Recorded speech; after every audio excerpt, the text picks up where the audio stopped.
WWE wrestler, The Mac. And I'm Showtime Stevie Stamos. Have you ever dreamed of owning your own race car and taking it out for a test drive? Well, thanks to our friends that Rent a Race Car, you can! Visit www.rentaracecarne.com for all the details on how you can take one of these babies out to Stafford Motor Speedway. We'll see you at the races. Touchdown!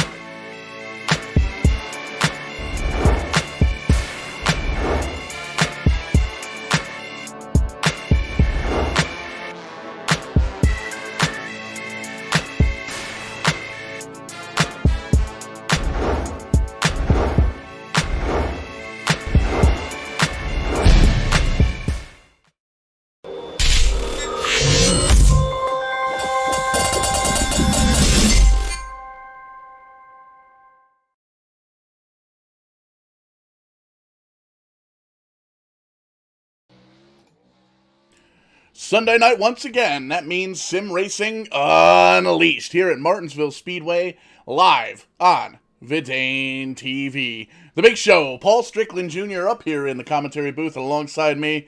Kyle Young. Kyle, we're still working on a nickname for you after an entire year. We haven't quite got something that sticks for you yet, but we'll think of something. How we doing tonight, brother? Oh, not too bad. You know, maybe I'm just so special and so amazing enough that a nickname would just do me in a negative light. So maybe that's why I'm just left as Kyle Young. Definitely a possibility. One of the quick-growing names here in sim racing broadcasting, Vidane TV, and Kyle Young couldn't do it without you. You know all the stats about all these drivers, and pretty quick deal. Just taking a look at qualifying. 55 seconds left here. These drivers essentially get 2 laps to go down, put a quick time, and you can see on your screen there across the top the ticker going by as everybody that's made a qualifying lap so far. Do want to give a quick shout out to Kong Beer Bong, jumping on board as an affiliate sponsor here with Vidane TV. Check them out at kong.twodrunk.net. Pretty cool little deal. It's essentially a hardened plastic koozie with a funnel, and you dump your beer into it, beer bong it real quick, and move on about your merry way. Very cool little party favor. We've been doing them over on Twitch for the Two Drunk Esports team, myself, Richard Beasley, and John Adams, as well as Butterbean, Brandon Queen. So pretty cool to have those guys on board with Vidane TV and Two Drunk, and very excited to see what the future holds, especially since real racing season is coming up here shortly, and that's one of the things I'm really excited for. It's starting to get warm. We're looking at 60 degrees up here in Connecticut over the next couple of days, and really getting excited for the real racing to kick off here. We're going to be busy Friday and Saturday nights at the track, but still got a lot of stuff going on here at Vidane TV, including the wet ink on the contract for Season 3 of the NEPS drivers. They're moving over to the Xfinity cars, bumping the races up, and going some big track racing. So very excited about that, working on finalizing that deal and getting the ink to dry on that. But it appears, Kyle, that qualifying has wrapped itself up, and we are ready to go racing for 288 laps here at Martinsville Speedway. Yeah, that we have, Paul. Grid is taking shape here on the front stretch of the Martinsville Speedway, and like you mentioned, 288 laps, a little more than half distance of a cup race here. So, or you could look at it as a little more than a full distance truck race, however you want to view that one. Should be fun. Should be an entertaining race. Martinsville always providing a lot of excitement, a lot of drama, and now with the real world Martinsville track being lit up, we get to do the same thing here tonight. We're going to do it under the lights on a Sunday night. Sunday night cup racing. You know, I got to be honest with you, Paul, this kind of takes me back in a way to my Enter 2003 days with Open Speedway. They used to run a Sunday night cup series. It actually followed the cup series, unlike this series that we have here tonight for us, but kind of cool in a way to get back to some NASCAR cup racing action on a sim racing platform on a Sunday night. For sure, and I've actually been watching these guys practice over the past hour or so. They've got the server essentially set up to where they were practicing in the daytime, and the race itself is going to be in the nighttime. So they do run a fixed setup here in this league, and a lot of drivers were able to hold on to the setup just fine during the daytime. But with the weather and the lighting and shading and all that stuff changing from daytime to nighttime, definitely going to affect the handling of the race cars just a bit. Some drivers are able to hold on to it, no problem. Other drivers seem to struggle with it just a bit. Yeah, it'll be interesting to see how the drivers handle those conditions, and it'll also be interesting to see what they decide to do with their pit strategy tonight. 4 sets of tires underneath of these rides here for this 288-lap race. That's 1 set that they have right now, and then 3 sets in the pits. We could see tire strategy become a factor in this one, Paul. Usually, you don't have to think too terribly much about green flag pit stops or anything like that. It's just short track race, so you usually have a fair number of cautions, but depending on how those cautions fall and what these drivers decide to do with those tires could have an impact coming down to the end of this thing.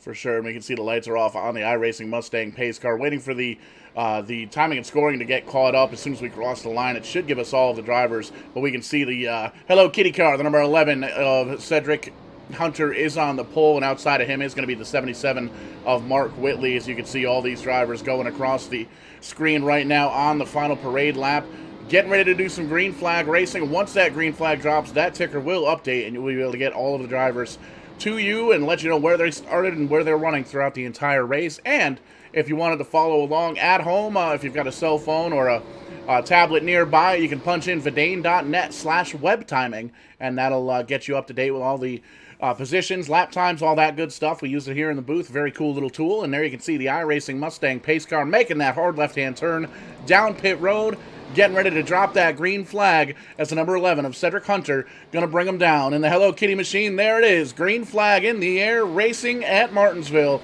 here for Sim Racing Unleashed on a Sunday night.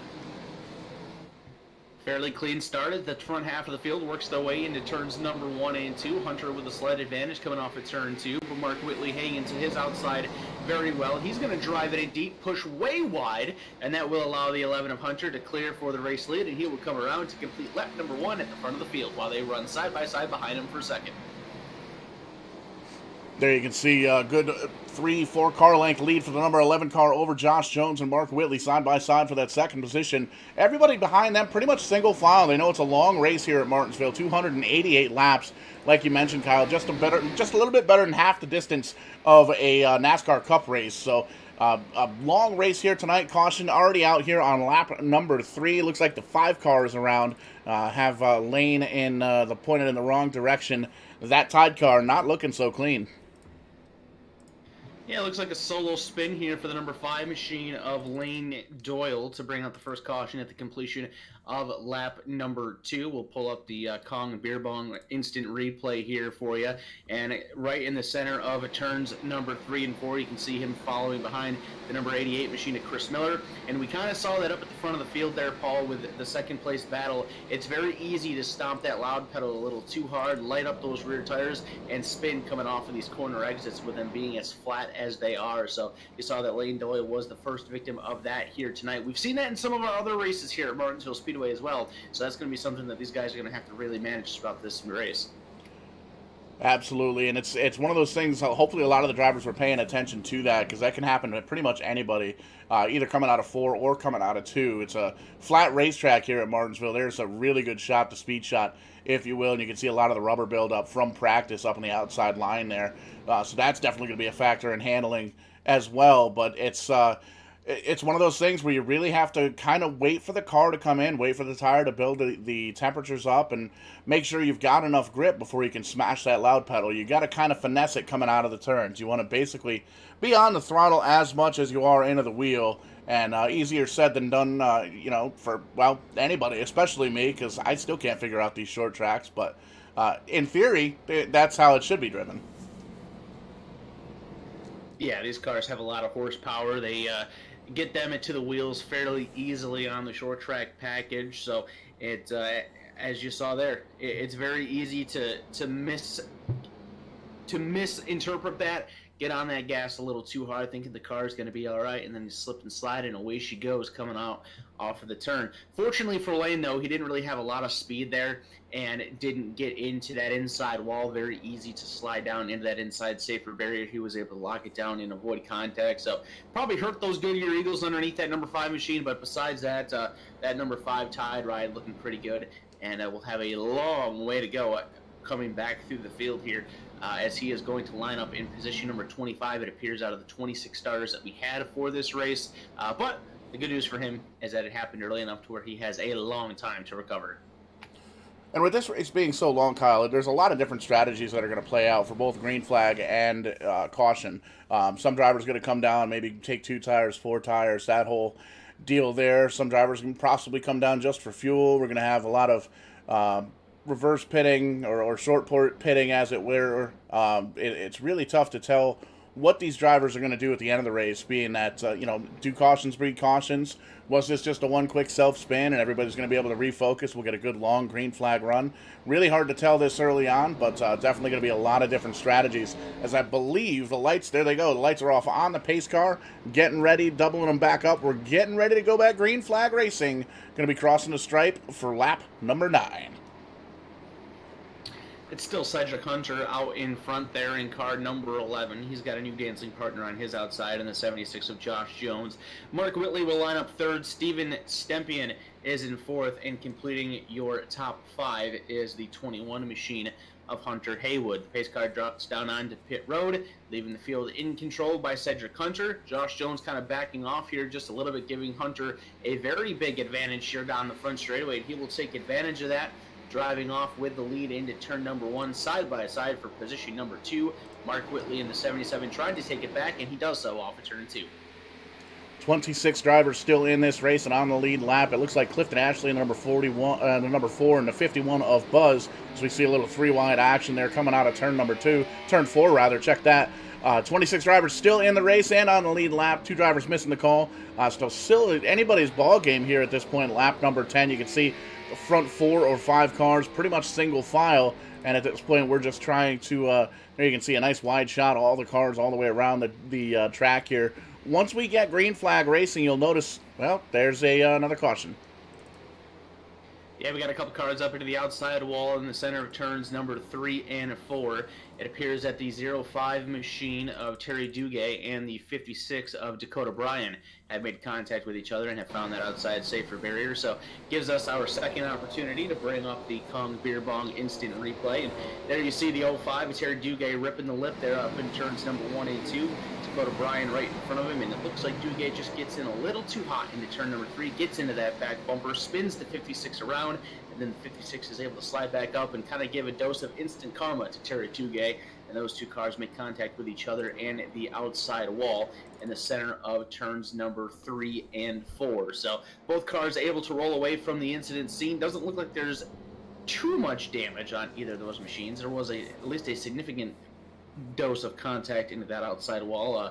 The majority of the damage on the Dakota Bryan machine coming to the rear end. He has a little bit of left front damage as well, and looks like the majority of the damage for the 05 Duguay machine was suffered on the right front. So those 2 cars rolling away, and we'll see what they are able to do with damage repair under this yellow flag to try to get back into the race with a competitive car. Still Cedric Hunter up front, and that bright pink Hello Kitty number 11 car, Steven Stempian in the 81 Nationwide ride. Kind of a Junior Motorsports Dale Jr. mashup paint scheme there. Very cool looking with the chrome effect that iRacing now allows. Running in the second position, Hunter Hayward, a familiar name from Sim Racing and way back, running the McDonald's number 21, the McDonald's Coca-Cola ride. That's a cool looking paint scheme there. And the 21, he's running in third. Mark Whitley in the 77 running fourth. Braden Carrasco, Brad Delph, Brandon Hartwell, Josh Jones, Todd Neese, and Joseph McWhorter rounding out the top 10 here. 11th on back, we've got Dave Bush, Byron Bartlett, Chris Miller, a couple of rookies there this season in the 9 and the 88, Robbie Darnell, Mark Koshik, Robert Chiswick, Art Milner, a rookie here, James Byron, Terry Duguay, a couple rookies here as well. Terry Duguay having a little bit of a mishap there. Landing the number 5 Tide car is Stephen Leffler, David Neese, Jason Adams, Kevin Roy, a rookie, Dakota Bryan, a rookie, and Aaron Bradford rounding out the top 26.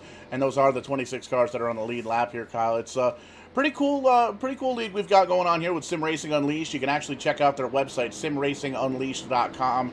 Get some onboard racing with some of these drivers and lots of stats in the schedule. We're here, race 7 here at Martinsville Speedway, and we are going to be following these drivers here at the Sim Racing Unleashed throughout the rest of their season, and very excited about that and looking forward to some of the updates that the iRacing Sim is going to be coming out with Tuesday. Not a couple of things for the Cup car, from what I understand, but looking at a brand new super late model, looking at Bristol Dirt, looking at a whole bunch of cool stuff coming up here, and we are going to be running a Bristol Dirt race Tuesday night with Tim's Corner Motorsports. Going to be running the trucks, and very excited about that, because I believe, Kyle, that's going to be one of the very first Bristol Dirt iRacing races to see the airwaves. And you'll be able to see it right here on Verdane TV. We're also getting ready to see the green flag go back into the air and let these guys get back underway here at the Martinsville Speedway. Cedric Hunter and Steven Stempian, your front row. There's the green flag, and there they go. They're off and racing once again. Big wiggle by the 81 of Stempian. That kind of checks up that outside line a little bit. Some cars playing bumper tag, but they keep it all in the right direction except for the 77, who gets turned around and punted a couple of times. We got cars stacked up and crashing all over turn number 2. Happened there in the center of turns number 1 and 2. The 77 of Mark Whitley, your current points leader here in the Sim Racing Unleashed, getting turned around there. I believe it was by that Columbia Toyota Camry down there, the 9 machine, or the 91 rather. Kind of made contact with that inside berm, jumped up into the 77, and then it was on from there. Oh, it's going to be a long night, Tater. Here we see the restart. It was a big wiggle from the 81. That kind of slowed up the 77 of Mark Whitley. He got a bump from the 14 car. Looking at it from the Goodyear blimp here, there you can see the 14 wasn't able to get momentum rolling again. He got a shot from the 76. There you see the 77 loses it at the same time. A few car lengths in front of him, and that just blocks both of the racing groups, high and low. 14 gets a shot, 32, 44, 6, 05. There you see Terry Duguay actually doing a really good job getting around all that stuff. There you can see a couple of cars very missing out there on the Blue Emu maximum pain relief banner there on pit road, and some 3-wide action there. But that's a tough break for a lot of cars up towards the front. There you can see still wrecking behind these guys. The 24 of Jason Adams, the 12, the 8, the 56 who we saw got tangled up with Terry Duguay earlier on, and still early on in this race, working lap number 19 of 288. It's going to be one of those races, Kyle, where it's kind of a battle of attrition, it looks like. You want to try and essentially survive until the end of the race and move on from there. Yeah, sometimes that seems to be the case here with Martinsville Speedway. It is a very small, very narrow racetrack to maneuver, and with these Cup cars, it's a little more difficult than trying to run, say, a super late model or a Tour Modified or something that races on a short track more often because of how big it is and with all the horsepower that these cars have. So, so far these drivers struggling with that just a little bit here. But the bright side is that sometimes when these races are played with early caution flags, it can kind of help lead to more green flag racing throughout the longevity of the race, and kind of lets guys kind of get settled in and realize, all right, we need to relax, need to calm it down. In order to get to the end, I have to have a car that will be able to compete there. It doesn't really help if I take, say, this Cup car and turn it into a Tour Modified by the time the race is over. Probably not going to find much success doing it that way. So a little bit of yellow fever to start this one out, working caution number 3. But hopeful that they will be able to sort it out, get the cars underneath them, and put on some great racing and show us how awesome Martinsville Speedway can truly be. Yeah, it's really a momentum track. Turns 1 and 2 are similar to 3 and 4, but they are just a little bit different, just like every other racetrack that you've got these short little half-mile racetracks at. And you really have to kind of race the racetrack first and then worry about everybody else around you. But unfortunately, that's exactly the same game plan that everybody else is doing. They're still kind of trying to learn the track and how everybody's going to react to each other, and it's kind of tough to get going, but once we get it going, we can get some phenomenal racing here at Martinsville Speedway. And there you see that pace car taking that left-hand turn down pit road. 11 versus 21 up front, 81 and the 91 on the outside of him in row number 2. Green flag is out. They thunder on down to turn number 1, still side by side. Hunter Hayward out in that 21 car wants the lead. He's going to do everything he can to try and hold on to a little bit of a slip there, but still door-to-door going down into turn number 3.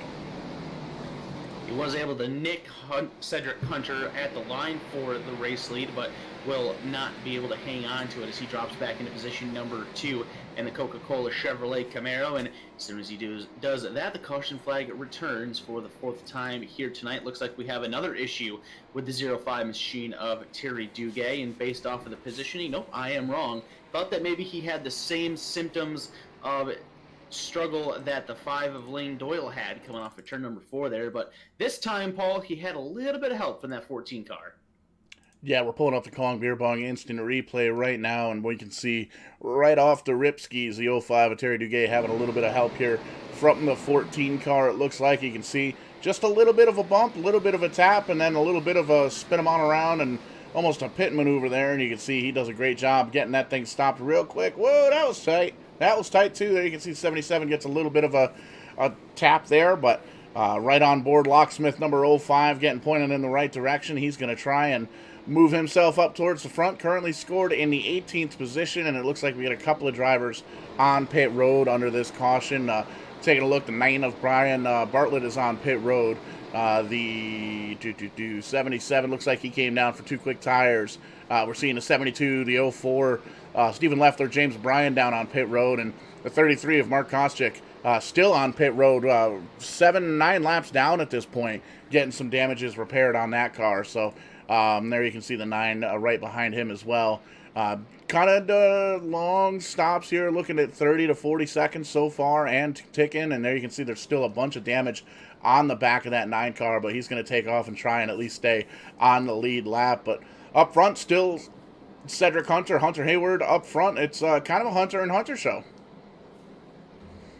Yeah, so far Cedric Hunter having a fairly easy time up leading this race from the pole. Hunter Hayward started in position number 4, so he is up 2 spots to the outside of the front row in his Coca-Cola number 21 machine. Braden Caress, you can see the right front damage on his ride. He was the one that made contact with the 77 of Mark Whitley and spun him around, so that's where that damage came from. He is 3rd. Steven Stempian drops back to 4th after being in position number 2 at one point in the early stages of this race. And then Brandon Hartwell completing your top 5. He is also up 2 positions from his original starting position in 7th. Not exactly too sure what happened with that 33 car there of Mark Koscheck. Paul was taking a look at some of the information, as this is my debut race with Sim Racing Unleashed. And these guys do have a fast repair, and looking at the state of that 33 car, I don't see a lot of damage, so I don't know if maybe an outside factor away from his cockpit is what is causing him to sit on pit road and lose these laps, but a fairly clean Fender Ford Mustang there for the 33 of Mark Koscheck, unfortunately running in position number 26, 9 laps down. The only other car that is off of the lead lap is the 12 machine of Kevin Roy. Now, Kevin has disconnected from the server, so not exactly sure what happened to him, but it appears that he is going to be our first retiree of the night, despite Mark Koscheck sitting there on pit road. So may very well be a driver issue, possibly something internal on that race car that is preventing him from getting on going through. Been on pit road for a lengthy amount of time, 12 laps it looks right now, but focus back up front, lights are off on that pace car. There he goes, he's going to shoot down pit road. Hello Kitty on the inside, Coca-Cola McDonald's on the outside. Cedric Hunter versus Hunter Hayward, and they're going to bring us down nice and slow to the green here, 2x2 all the way through the field. There you can see the 81 and the 91 making up that second row as well. Side by side, when the green flag drops, they cross the line, and there you can see big run heading into turn number 1 for Hayward, but has to back up just a little bit. He's going to fall in the tire tracks of that Hello Kitty GT Ford. Yeah, it's very difficult to make the outside line work here at the Martinsville Speedway. We've seen an outside line be more usable at the real world Martinsville Speedway when the NASCAR Cup Series races here, but that's not really the case on iRacing. If you can pinch the driver down on the bottom off, you can usually get a pretty decent run off the top side of the turn. But other than that, it is very difficult to make the outside line work here. As you can see, the field running right along that inside curb. You want to get as close to that curb as you can. Don't want to bounce off of it. You'll see drivers get in trouble bouncing off of that curb. But if you can keep those left side tires right next to it, it makes it very hard to get around you. There you can see a nice wide-angle shot there, just kind of going through the field and taking a peek. Everybody pretty much single-filed here for the front 10, 15 cars. There's the 88 of Chris Miller, rookie this year. Right behind him, Todd Neese in the Publix number 26. He's getting caution. Trouble for the 44 machine of Robbie Darnell. He is facing the wrong way on a one-way road in turn number 4, and taking a quick peek at it before we get the Kong Beer Bong instant replay poll up here, Paul. Looks like he just made a mistake all by himself. Yeah, we saw it happen earlier on in the race. A couple of drivers, and throughout practice, you can see good-looking paint scheme. A lot of chrome on that car, and you can see just kind of shoots down and looses the back end of the race car. Kind of a lazy spin on the outside. Oh, a little bit of a scrape there from the 8 car, but no harm, no foul. And you can see calls the tow truck right off the rip. She's going to be parked on pit road. Nope, disconnects from the server. So the 44 Robbie Darno gets off the racetrack nice and clean. Under caution once again here on lap number 33, and we are going to take a quick commercial break here. If it ain't TV, helps pay some of the bills and all that good stuff. So grab a cold beverage, and we'll be back.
Hey, I'm CTWE Wrestler the Mac. And I'm Showtime Stevie Stamos. Have you ever dreamed of owning your own race car and taking it out for a test drive? Well, thanks to our friends at Rent a Race Car, you can!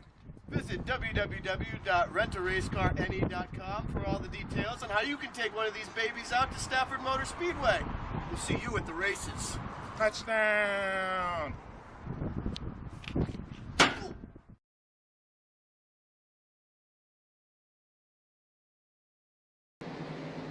Back here live at Martinsville Speedway for Sim Racing Unleashed here on a Sunday night. Lined them up 2x2 all the way through. 23 cars still on the lead lap. iRacing Mustang pace car dipping on down to pit road. Going to get himself an ice cold Gatorade or maybe a Coca-Cola. Leaving it back up here to the 11 and the 21. Status quo up front. Cedric Hunter, Hunter Hayward leading that the front lines, and 81, 91 behind them. Here we go. Green flag shooting them down to turn number 1. And again, Hunter Hayward trying to hold on to that top side, trying to hold all the grip that he can, maybe a little bit of momentum. We haven't seen him stay up that high this far into a lap, but there you can see, going to try and dip that right down in front of the 81 of Steven Stepien and the number 81 car, and that's going to pretty much put single file cars in the top 4, and caution comes out once again. Yeah, we got a whole gaggle of race cars piled up in turn number 4. I can see the 26 machine there on your screen, the Public Chevrolet. That is Todd Neese, who was around. Lane Doyle and the 5 got a piece of it as well. Looks like that is the 53 machine of Dave Bush, who also has some contacts. So Kong Beer Bong getting great publication and advertising here tonight on the Instant Replay Cam. We'll walk you through this one here as they come off of turn number 2, going down the back straightaway. You can see Dave Neese in that 26 machine, the green car down on the bottom side of the racetrack. He is side by side with the 14 machine of Brad Delph. And he slides up into Delph, gets into that door, spins himself around. At the same time, Lane Doyle is getting into the 53 of Dave Bush. He spins Bush around, and it really isn't all that bad. It was a lot less than what I had seen when first kind of pulling up the replay. Dave Bush in the 53 there kind of gets the car corrected and goes on. The 26 spins it down to the inside, doesn't really get collected by anybody else, and has a clean track to back up and continue on. So I guess initially, Paul, looked kind of bad, but wasn't all that bad. Just a few torn up fenders. Yeah, it could have been better, could have been worse, and that was actually a really good shot from the blimp view. You can see all those marbles. We'll see if we can pull it up here as we're chasing the pace car here. All those marbles on the top side of the track, and some of them down on the apron as well.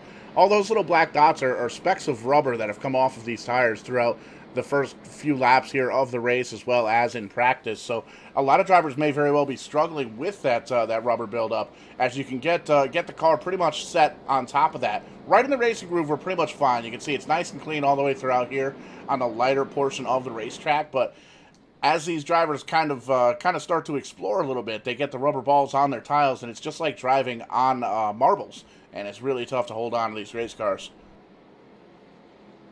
Yeah, the further this race progresses, the more and more those outside grooves are going to be littered with those rubber particles, the marbles, so to speak. And it makes it more and more difficult to try to run those upper grooves. And you make a mistake, you get in a little bit too hot, wheel hop the car, shove up out of the racing groove, and run through the lane of marbles. That's going to make for a very challenging time by the time you get down into the next end of the racetrack. So another one of the small little things that these drivers are going to have to do their best to manage throughout this race is trying to keep themselves out of the marbles, because that just adds for more chaos and more trouble when you're trying to run green and compete for positions. So the lights will go back off on the pace car. We're going to give it another go. Cedric Hunter's had a very easy going at the front of the field, getting great restart practice in the Hello Kitty number 11 Ford Mustang. He is out front. He's led just about the entire race, minus a lap or two. Got nicked by one of them by the 21 machine of Hunter Haywood, who had a pretty good restart and was able to steal a lap from him. He's on the outside there in the 21 machine, Coca-Cola Chevrolet Camaro, Steven Stempian, Braden Caress, and Chris Miller, a rookie here at Sim Racing Unleashed, unsponsored number 88. He is in position number 5. Here we go. Pace car on pit road. Green flag is out. And we go back to racing down the front stretch and into turn number 1, going 3 wide already. In the middle of the field is the 77 of Mark Whitley underneath of Lane Doyle. They are going to figure that out. Steven Stempian, he got himself a good restart, trying to hang to the inside of the 21 of Hunter Haywood. Haywood drives it in deep, and it clears on that outside line.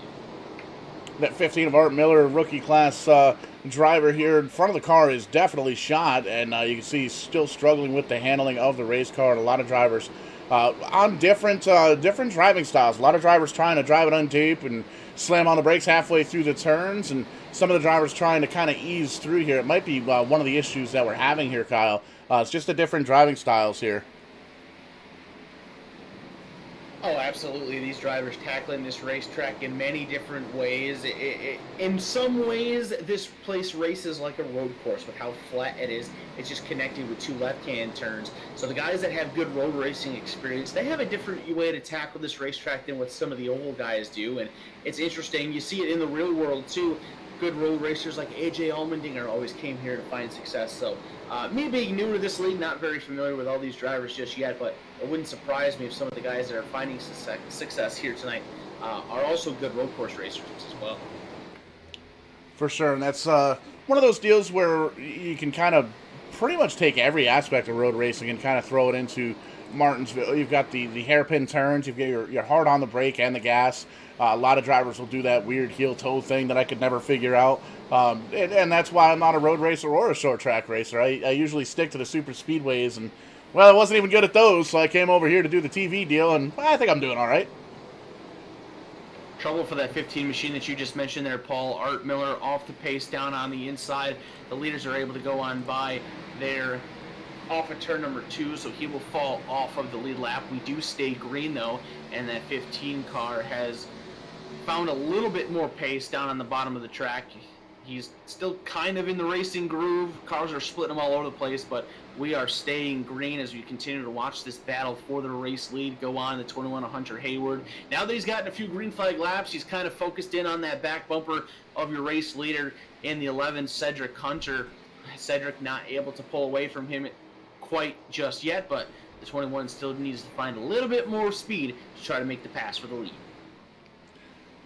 And you can see the front 10, 15 cars or so pretty much single file all the way throughout the field. And looking out front of the number 11 Hello Kitty car, the Cedric Hunter machine. He's got a clean racetrack right now that he's being able to deal with. There's a good shot of the rubber buildup up in the outside lane, and you can see everybody pretty much single file there in the top 10. But at this point, it's kind of a little bit of a methodical type of racing deal at this point. This is the longest green flag run we've had so far at this point, working lap number 53 as they cross the stripe. And you can see even in the front three, they're working different lines just a little bit. They're trying to see who's better down on the bottom side. But when you go down on that bottom side, you got to watch out for that bumper. That red and white line down on the bottom is essentially a curved speed bump, and if you hit that with the tire or any part of the car, it can really upset the handling of the car and definitely make for bad juju. Caution flag will fly once again and put an end to this green flag run. Trouble over in turn number 4, and the rough night continues for the 05 machine, Terry Duguay. He is spun around once again. I believe this is the 3rd time that car has been turned around in the wrong direction. So Kong Beer Bong instant replay will get pulled up. We'll see exactly what happened to the Locksmith number 05 Chevrolet Camaro, and looks like it could potentially have been a wheel hop issue there. Paul just drives it into turn number 3, gets in there a little bit too hot, threw in some extra brake to stay off the 72 car, and around he goes. That 27 machine made slight contact there with the right side door, but other than that, everybody else is able to get through cleanly, and we go back under caution once ago. Well, I stand corrected, the 24 machine there, he kind of had to jump over the curb to avoid the 05 spinning himself back around. That's Jason Adams, and he made some contact with the inside wall, but minus that, fairly clean, fairly small incident to bring the caution back out. Yeah, we see pretty much all the way throughout the field here, Kyle. Lots of different driving styles, and it is a fixed setup here. So these drivers were able to kind of practice with the fixed setup. There you can see some drivers dipping down low, not really quite sure what's going on there. Looks like we may have a wave around coming by. All right, we got some pit stops. Hey, how about that? Nope, just kidding. That was pretty good. They faked us out there. Those guys out there for 12, 15 green flag laps. You don't need tires yet. You can see the 15 machine of Art Milne goes by for the free pass, so the leader's just giving him space to be able to do that. He will put himself back on the lead lap and return all cars on the racetrack to the lead lap. 3 cars out of this race, the 44 of Robbie Darnell, the 12 of Kevin Roy, and the 33 of Mark Koscheck out of this race early on here. So 23 of the 26 cars still remain, all of them now on the lead lap as the 15 returns to the lead lap here with the benefit of this caution flag, and should be getting the green flag right around lap number 59 or 60, depending on how many more caution laps that we have left here. Paul, looks like that 21 machine of Hunter Hayward, he benefited greatly off of that green flag run, stuck with race leader Cedric Hunter quite nicely, wasn't able to find a move to make on that race leader, but I have a feeling that getting some green flag laps and kind of helps him figure out what he needs to do to take over the top spot here. Yeah, for sure. At this point, Hunter Hayward's pretty much just going to school, doing his homework, seeing where that 11 car is quick, where he's slower, where he could possibly try and get around him. And it's tough to do when we're only having these short little green flag runs, but it is definitely something you're able to learn every single lap that you're following behind somebody. You can almost pick up on their bad habits, their good habits, what they're doing right, what they're doing wrong, and you have to essentially put all of that information together to try and get around that leader. And there you can see pretty much just spending the time now warming the tires up, making sure all the rubber balls that we saw there are off the tires themselves. Make sure he wants to get the most grip that he possibly can, and the lights are off on that iRacing pace car, lining them up 2 by 2 once again. Going to be going green here on lap number 60. So here we go. We'll try to give it another go. Cedric Hunter will be on the bottom. Hunter Hayward in position number 2 to his outside. Chris Miller in the 88 car. He beat Steven Stemping to the line there, so that's why he's being shown in position number 3. Stemping is 3rd, Chris Miller is 4th, and then you have Brendan Hartwell and the 25 machine completing your top 5. Here we go. Let's try it again. Cedric Hunter, Hunter Hayward on the front row. Green is out, and there we go. Great restart by Hunter Hayward. He gets a better one than Cedric Hunter, leads the lap. He's going to try to come down and clear from the outside line. Cedric Hunter still has a lip underneath of him, but he does it. Hunter Hayward on the outside takes the race lead away from Cedric Hunter. The first green flag pass we have for the lead, and as soon as he gets around, the caution flag comes back out. We've got trouble in turn number 3. Oh no, the 88 machine to Chris Miller gets turned around. 4th place driver spins around in turn number 3. Oh, and he had some help there. Got turned around by the 25 machine. We'll show it to you here on the Kong Beer Bong instant replay. Going down into turn number 3, the 88 unsponsored Ford Mustang on the outside, the 25, the white and pink car down low. Looks like Miller tried to fill that hole. The 25 wasn't expecting that. Brendan Hartwell tried to avoid him, but just couldn't make it happen. Gets into the left rear, spins the 88 out, and he makes contact with the left front into that NASCAR Cup Series logo there in turn number 3. So a tough break for the 88 of Chris Miller. Worked his way up to position number 4 from 13th place. Now he's going to go scratch on the field and will have to try to make the charge once again. And there you can see the 88 of Chris Miller pulling it down onto pit road. Going to have the crew work on that just a little bit. You can see the left rear quarter panel kind of caved in just a little bit. The 56 with some big damage. There you can see the 33 of Mark Koshnick still down there as well. Doesn't look like he's returned to the racetrack yet, but a little bit of a change up front. It's Hunter Hayward on the inside now leading this race. Cedric Hunter on the outside, and Steven Stepien in the 3rd place spot. Brandon Hartwell 4th, and Braden Caress in the 5th place position. So it's pretty much status quo up front, and working lap number 63 here as we're under caution. A very impressive restart that time for the 21 of Hunter Hayward, using the outside line to get a better jump than Cedric Hunter and take over the race lead. Now the roles are going to switch here, Paul. Cedric Hunter is going to be on the outside, so maybe he was able to learn something from what Hunter Hayward just showed him on that previous restart. But now the benefit that Hunter Hayward has is that he is the control car. He gets to choose when he fires here on this restart. So as long as he can get that edge on the 11 machine, he can prevent Cedric Hunter from doing the same thing that he did to him and taking the lead right back over. So giving these drivers an opportunity to kind of gather up all the information that they've been looking at here under the couple of green flag runs that we have had, and putting together a game plan. We're still very early on in this race.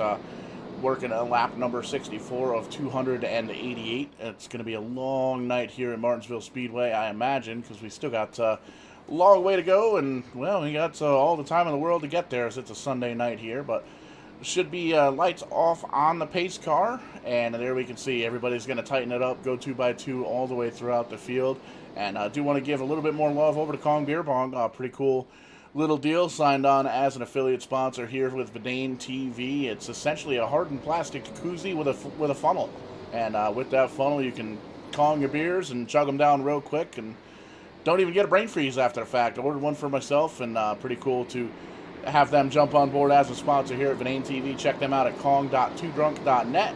That's our affiliate link, as they have also paired up with Two Drunk Esports as well. But there goes the pace car. Here comes the green flag. 11 on the outside this time, 21 on the inside, and there's a good jump from the Hello Kitty machine on the outside. Cedric Hunter trying to do the same exact thing that that lost him the lead last time by Hunter Hayward, but Hunter does a great job holding on to the bottom. Great run on the bottom side of the track there for Hunter Hayward. How about Cedric Hunter, though? Drives it in pretty deep there on that outside line. Tries to pull even, but that bottom side just a little bit better right now. And Hayward will hang on. Cedric Hunter leads that lap, but he's nowhere close to clearing back for the race lead. Steven Stepien right here having a front row seat to this fight, trying to figure out which lane is going to be the better one. And I'm a little impressed here, Paul. I said not too long ago, well, there you go. The outside line slips up just a little bit, and Cedric Hunter loses the battle, but he's going to turn under and try to go back underneath of Hunter Hayward for the lead. Now he'll go side by side as Steven Stepien jumps up top to try to take second. That's a tough move to make, and it's one of those things you really got to try on fresher tires with the 11, but you can see he's going to try and outbrake the 21. Oh, he hits that bumper down at the bottom. He tries to straighten it back out, but he does not. The 11 wrecks the 21 for the lead, and a couple of cars behind them get mashed up. Yellow flag comes out once again.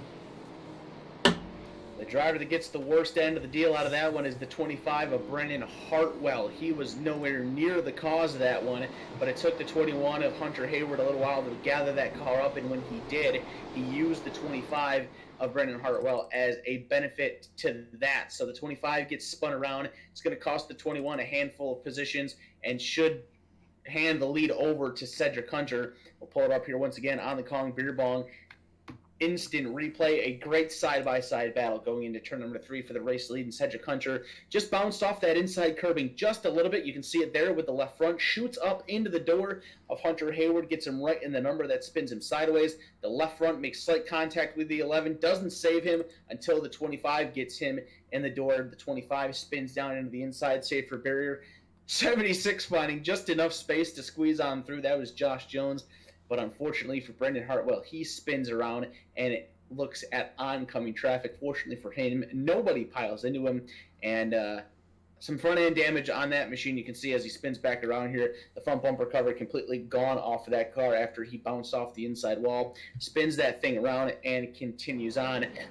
Worth mentioning once again that these drivers, they do have a faster pair in this race, but with as long of a race as it is, you want to be careful as to when you use it, because you don't want to use it too early and then have to be stuck with permanent damage throughout the rest of this race. So cosmetically, no, that 25 car does not look good, but aerodynamically, not really going to make a difference as to what happens. And so far, it looks like Brendan Hartwell is going to stay out on the racetrack and avoid coming down to pit road.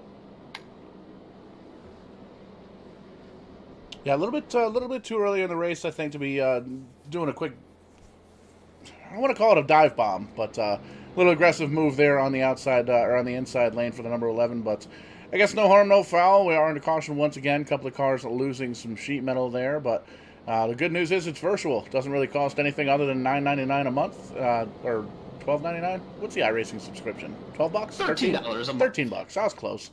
$13 a month, and you get all the sheet metal you want, which is pretty cool. You can check out iRacing.com if you're not a member and you want to try this sim racing thing out. Pretty cool little deal. And we made mention that next Tuesday they are coming out with the iRacing Bristol Dirt. So that's going to be a lot of fun. You'll be able to check that out here on Vidane TV.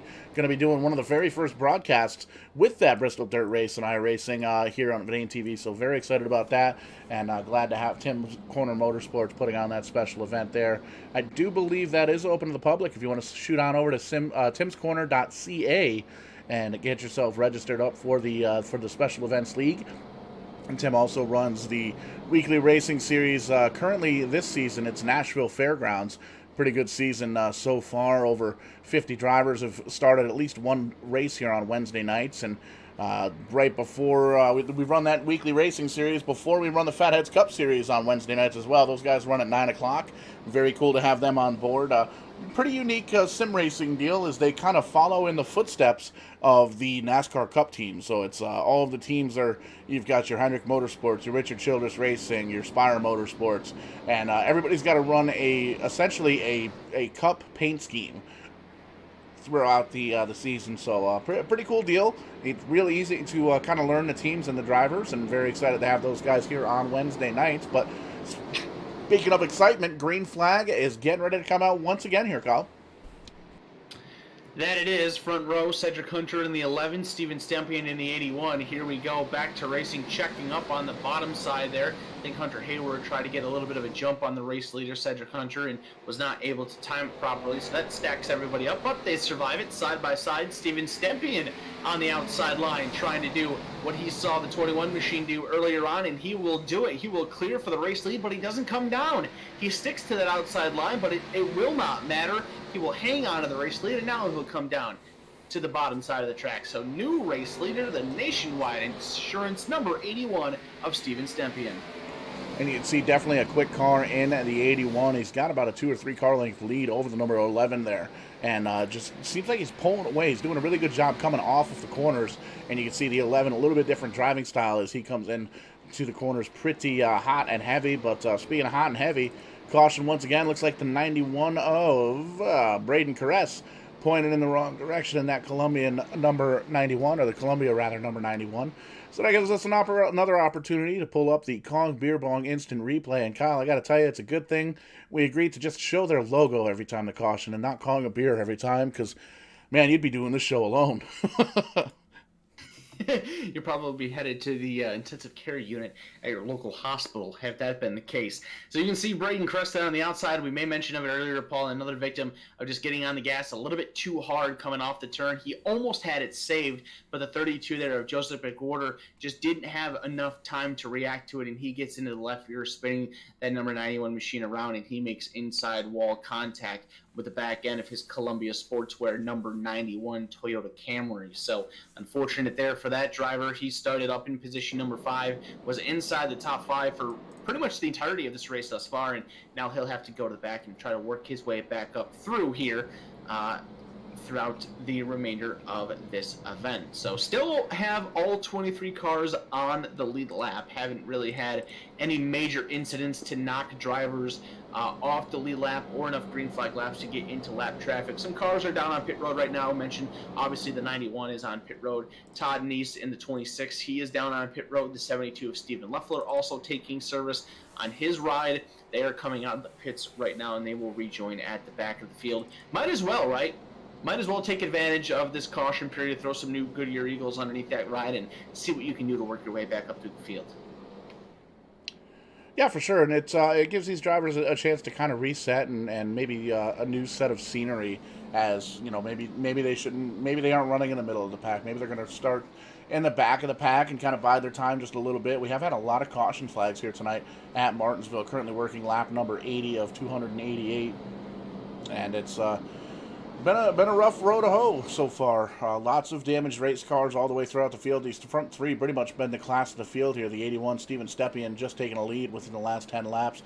Cedric Hunter in the number 11 there, the Hello Kitty pink car there. And right behind them, the number 21 of Hunter Hayward.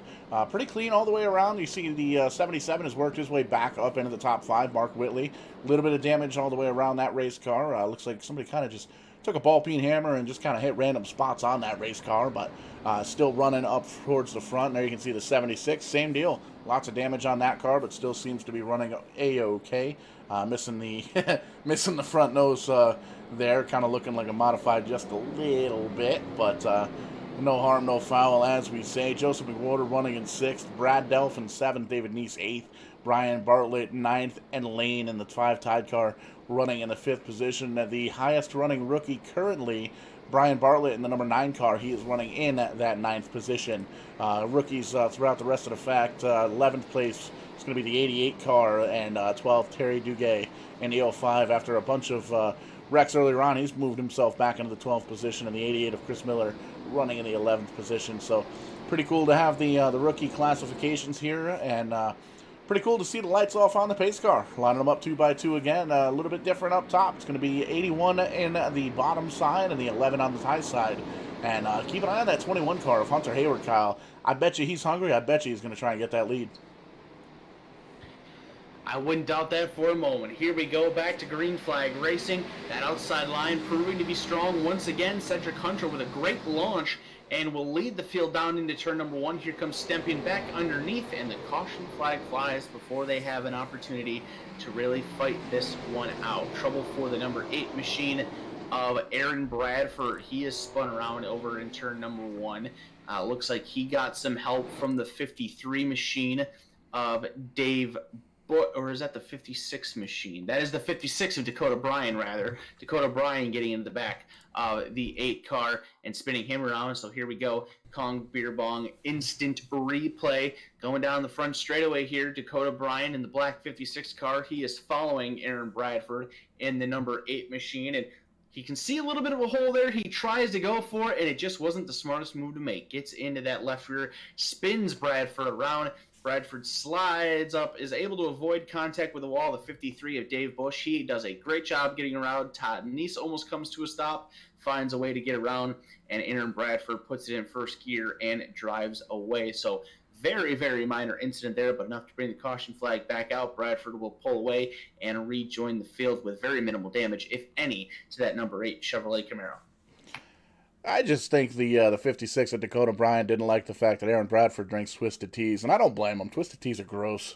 You know, I gotta be honest, Paul, I don't think I've ever had a Twisted Tea before. They taste like heartburn and misery.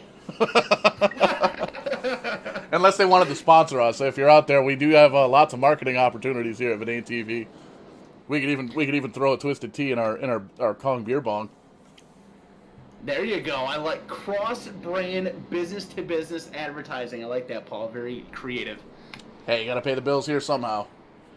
But definitely cool to have all the different sponsors. It's been a pretty productive year here so far in 2021 here, Kyle. We've got Kong Beer Bong jumping on board. Rent a Race Car was able to provide us with yet another street stock rental for our champion for the Sim 500, Verdane Racing Super Speedway collaboration deal, and very excited to have that happen on June 11th this year, Friday night. It's actually the Friday night before Tony Stewart and Ray Evernham's SRX Series makes their series debut at Stafford Motor Speedway on June 12th, so I'm really looking forward to that weekend. And really looking forward to Stafford Speedway Spring Sizzler, the Napa Spring Sizzler, the last weekend of April. We're going to be out there. Verdane TV is going to be partying under the Rent a Race Car banner, as we always do, camping out all weekend, having some cold adult beverages, working on the race cars, and trying to meet everybody that we possibly can. And pretty cool to find that a lot of the NEP Series drivers, you see them a lot of times here on Thursday and Friday nights. They just wrapped up the Super Truck Series a couple of weeks ago with the championship going to Four Wide Weaponry, the team deal there. And this Thursday night, wrapping up their Shift Marketing and Design Grand National Series Championship for the Shift Championship 100 at Dover International Speedway, or Dover Speedway as it were. John Peters pretty much has the championship locked up, but still going to go out there and try and win one more race to cap off the season. And we made mention earlier on tonight that those guys still getting ready to go racing again. Season 3 here for NEP's going to be on Verdane TV, just waiting for the ink to dry on that deal, and lots of marketing and advertising opportunities available with those cats as well. So drop in our DMs, let us know who you want to sponsor, and we can definitely hook you up and get you pointed in the right direction. Lots of advertising opportunities here with Sim Racing Unleashed as well. Green flag flies, back underway, and for the first time in a handful of restarts, we see that inside line with the advantage going into turn number 1. Cedric Hunter will clear for the race lead. Mark Whitley working his way back up to the front of the field. He is challenging Steven Stempian for position number 2 as they go into turn number 3. Whitley with the advantage, almost clear Stempian, but not quite yet. The Nationwide Insurance No Radio 1 is still to his outside, and now he will clear for position number 2 going into turn number 1. So a nice recovery here for your points leader, Mark Whitley, after having some earlier issues in this event. Gotta tell you, Kyle, that 77 of Mark Whitley is bad fast. He's worked had an earlier issue first opening laps here at Martinsville, but he's been able to methodically work his way back up to the second position, and you can see right now he's really hitting his marks. He's starting to pull away just a little bit from the 81 of Steven Stepien as we look back on that blue Camaro that's trying to chase him down. But at this point, he really needs to let this thing stay green. He needs some laps to really click off some good laps and try and catch the back bumper of Cedric Hunter. Because really, with Martinsville Speedway, there's really only two ways you can pass. You can get him right on the start, or you can kind of chase him down after a long green flag run. And hopefully that's what we're looking at here is a long green flag run. As you can see, Cedric Hunter's pretty much checked out. He's got about an 8-car length lead over the 77 of Mark Whitley. Yeah, holding a pretty comfortable gap back to position number 2 there. Extended it by about 2/10 that last time by. Steven Stepien trying to hang tough with the 77 right on the back bumper. He's got Hunter Harewood there, and Joseph McWhorter moves himself inside the top 5 for the first time tonight in that 32 ride. There's a great shot. The top 7 or 8 cars there as they work their way off of turn number 4 to complete lap number 93. And they'll work their way back into turn number 1. Once they get these green flag laps in, Paul, they click off pretty quickly. 19 to 20-second lap times. Doesn't take long to get around this Martinsville Speedway whatsoever. And that's what makes it fun. Short tracks are small. Things happen in a very, very short amount of time. And right now it looks like starting to develop a green flag run, just kind of hanging out and logging some laps around the paperclip. 22 drivers still on the lead lap here at Martinsville of the 26 that has started this race. And we can see, looking back on that third place car of the 81, still about where he was, but the caution flag comes out one more time. Looks like another repeat offender, the 5-Tide car, doing burnouts down there in the backstretch. Yeah, more trouble there for Lane Doyle in the number 5 machine. He is spun around on the opposite side of the racetrack from where he was earlier. And Paul looks like he did the same exact thing, just decided to even it up and did it off of turn number 2 this time. He was trying to battle the number 9 machine of Byron Bartlett for position number 11. Bartlett kind of gave him an opening there coming off of turn number 2. He tried to shoot for it, but just got a little bit too eager. gets on the loud pedal here and slides her sideways. Almost had it gathered up, but no can do. Spins, and this time he noses it into the inside safer barrier there on that back straightaway, and race officials throwing the caution for that spin. So unfortunate deal there for the 5 Elaine Doyle. You can see the TV panel missing on that Ford Mustang, and now he's got some left front damage to go along with that, and makes his night a little more troublesome here at the Martinsville Speedway. Pit road is a busy place, looking like 10, maybe 12 cars down there on pit road, and drivers looking to get some tires, get some fuel, and get a little bit of cosmetic damage maybe repaired on these cars. And you can see these drivers starting to come off, and there's a lot of tore up race cars here, Kyle. A lot of bent sheet metal, a lot of hurt cars. There you can see the 24 has some big time nose damage. The Tide 5 ride, we just saw him. There you can see Terry Duguay almost missing the commitment cone for exiting pit road. Same with the number 8 car, but it looks like no harm, no foul there. And these drivers all get out in front of the pace car. Good news, they get to stay on the lead lap. And really good shot here. Just kind of shows you there's a lot of damaged race cars all the way throughout the field. There's a 52, 53, looks like still in relatively decent shape. But war of attrition here tonight. We're working just about getting to lap 100, working lap number 98 right now. Caution-filled night here at Martinsville Speedway for the Sim Racing Unleashed crowd, and just kind of waiting for these drivers to get some repairs done to these cars down on pit road. Yeah, it's definitely a short track race to say the least. Only a handful of cars out here that haven't had some type of drama, fender bender, or the like here in the opening 100 laps of this event. But hey, you know that sometimes that happens with the short track racing. So working through it, getting closer and closer to the halfway mark here, as we're just about at 100 laps. So about another 45 laps or so, and we'll see those cross flags hit the atmosphere here in this Sim Racing Unleashed Cup Series race at the Martinsville Speedway. Led majority by the 11 machine of Cedric Hunter. We've seen the 21 of Hunter Hayward take the lead. We've seen Steven Stempien in the 81 lead some laps tonight. Now Mark Whitley, your points leader here in this series, he's back up to the outside of the front row trying to recover after an early race spin. Only a little bit of damage on the right rear corner panel of that number 77 ride, so he looks like he's got a competitive piece here to be able to work with, and we'll see exactly what he can do on this restart. That outside line's been pretty good tonight, Paul, so maybe Mark Whitley can take advantage of that and move into the lead for the first time. Yeah, and there you can see the iRacing pace car dipping down the pit road. New challenger up front, the 11 and the 77 going to go do battle, and then there you can see the 81 and the 21 right behind them in row number 2. 32 and 25 kind of been hanging out in the front portion of the top 10 all night long, but haven't quite made their way up to the lead. And there you can see there's going to be almost a little bit of a bump there from the 81 to the 11, but he's able to pull away. And side by side for second, it looks like the 77 may try and dip down here. Nope, he's going to hold on to that high side. He thinks that's going to work a little bit better. Slides on back. Whoa, big wiggle there from the 81. He's going to drop back at least 3 positions, 3 wide there. They figure, think better of it, but a big wiggle there for the 81 of Steven Stempien.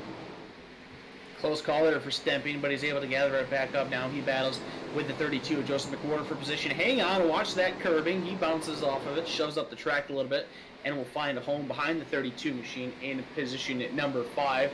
How about Brendan Hartwell? You can see all the damage to that front end machine. It wasn't too long ago that we were talking about him getting spun around. He's worked his way back up into the top 10 and is knocking on a top 5 position now, shooting to the outside of Steven Stempien for P5, but he makes a quick decision to fall back in line. Didn't quite like that entry into turn number 3. The 72 there of Stephen Leffler. He was on pit road only a caution or 2 ago. He's in position number 7, so he could potentially be taking advantage of that fresh rubber that are trying to work his way through the field. Yeah, these drivers that came down pit road 5 or 6 laps ago, 7 laps ago, really have an opportunity here to move themselves up into a good position here, because everybody's going to have to pit at least one more time as the caution flag comes out once again. And it looks like the 6 of Robert Chiswick has got some major damage, and he's stuck on the outside wall there in turn number 4. Can also see the 5 machine of Lane Doyle is also spun around once again, so maybe a 2-part incident here to bring out the caution flag. We'll check out what happens with the 6 machine of Robert Chiswick first. And you can see here coming through turn number 3, outside line into turn number 4, that number 6 machine. Battling there with the number 9 of Byron Bartlett or actually, rather, this is the backstretch, turns 1 and 2 there. My apologies. So you can see he loses the spot there to Byron Bartlett, tries to drive it into the outside to take advantage of it again. Maybe wheel hops a little bit, gets a little sideways going into turn number 3, shoves way up the racetrack, gets up towards those marbles that Paul was talking about earlier, lets a few cars by, and oh, there you go. You can see the spin there by Lane Doyle, and he has nowhere to go. Doyle tried to get off the racetrack, but just couldn't do so, and Chiswick has to come to a stop. Maybe makes a little bit of front-end contact there, and now we'll pull it up and take a look from Lane Doyle. And, man, once again, tough ordeal. Lane Doyle just struggling to get a handle of this racetrack, bounced off that inside curbing this time, spins himself around, and Robert Chiswick, right as soon as he gets off the racetrack, meets him up there at the turn number 4 exit, and the tow truck will come out for the 5 machine. It looks like the winter net has dropped on that machine, and Lane Doyle going to be our next retiree out of this event. Yeah, tough break for the number 5 car. Involved in quite a few happenings here this evening, and looks like he's finally going to take that thing back into the garage area, put the tarp over it, and call it Dunsky for the evening. We'll see him next week at Atlanta, so maybe we'll have a little bit of a cleaner race then. But working lap number 108 of 288 right now. Going to take a quick second here, pay the bills, run a quick commercial or two. We'll be right back live to watch some more of this race. Don't go anywhere. Be right back.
Have you seen my kick-ass subscription box anywhere? Oh, there it is.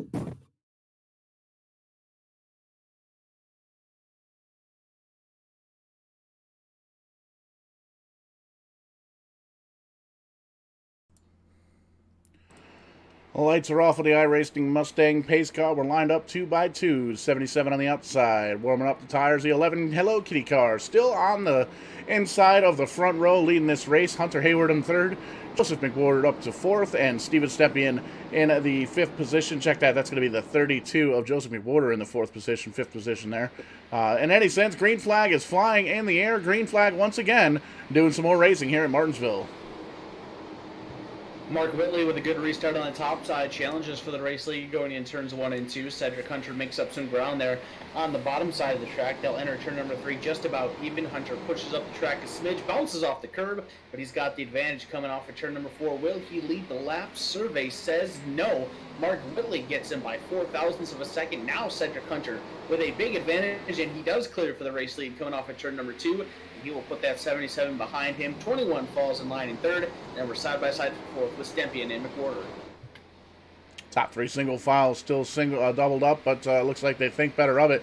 Now we're looking at about 8 cars single file all the way throughout the top of the field here, and the 11 really starting to pull away from that number 77 just a bit. You can see there's 2 or 3 car lengths. 77 seems to be a little bit better on corner entry, but the 11 of Cedric Hunter does a really good job getting off the corners. You can see points that car right up towards the wall and really has a good angle all the way around the racetrack. So definitely leading in a good sense here.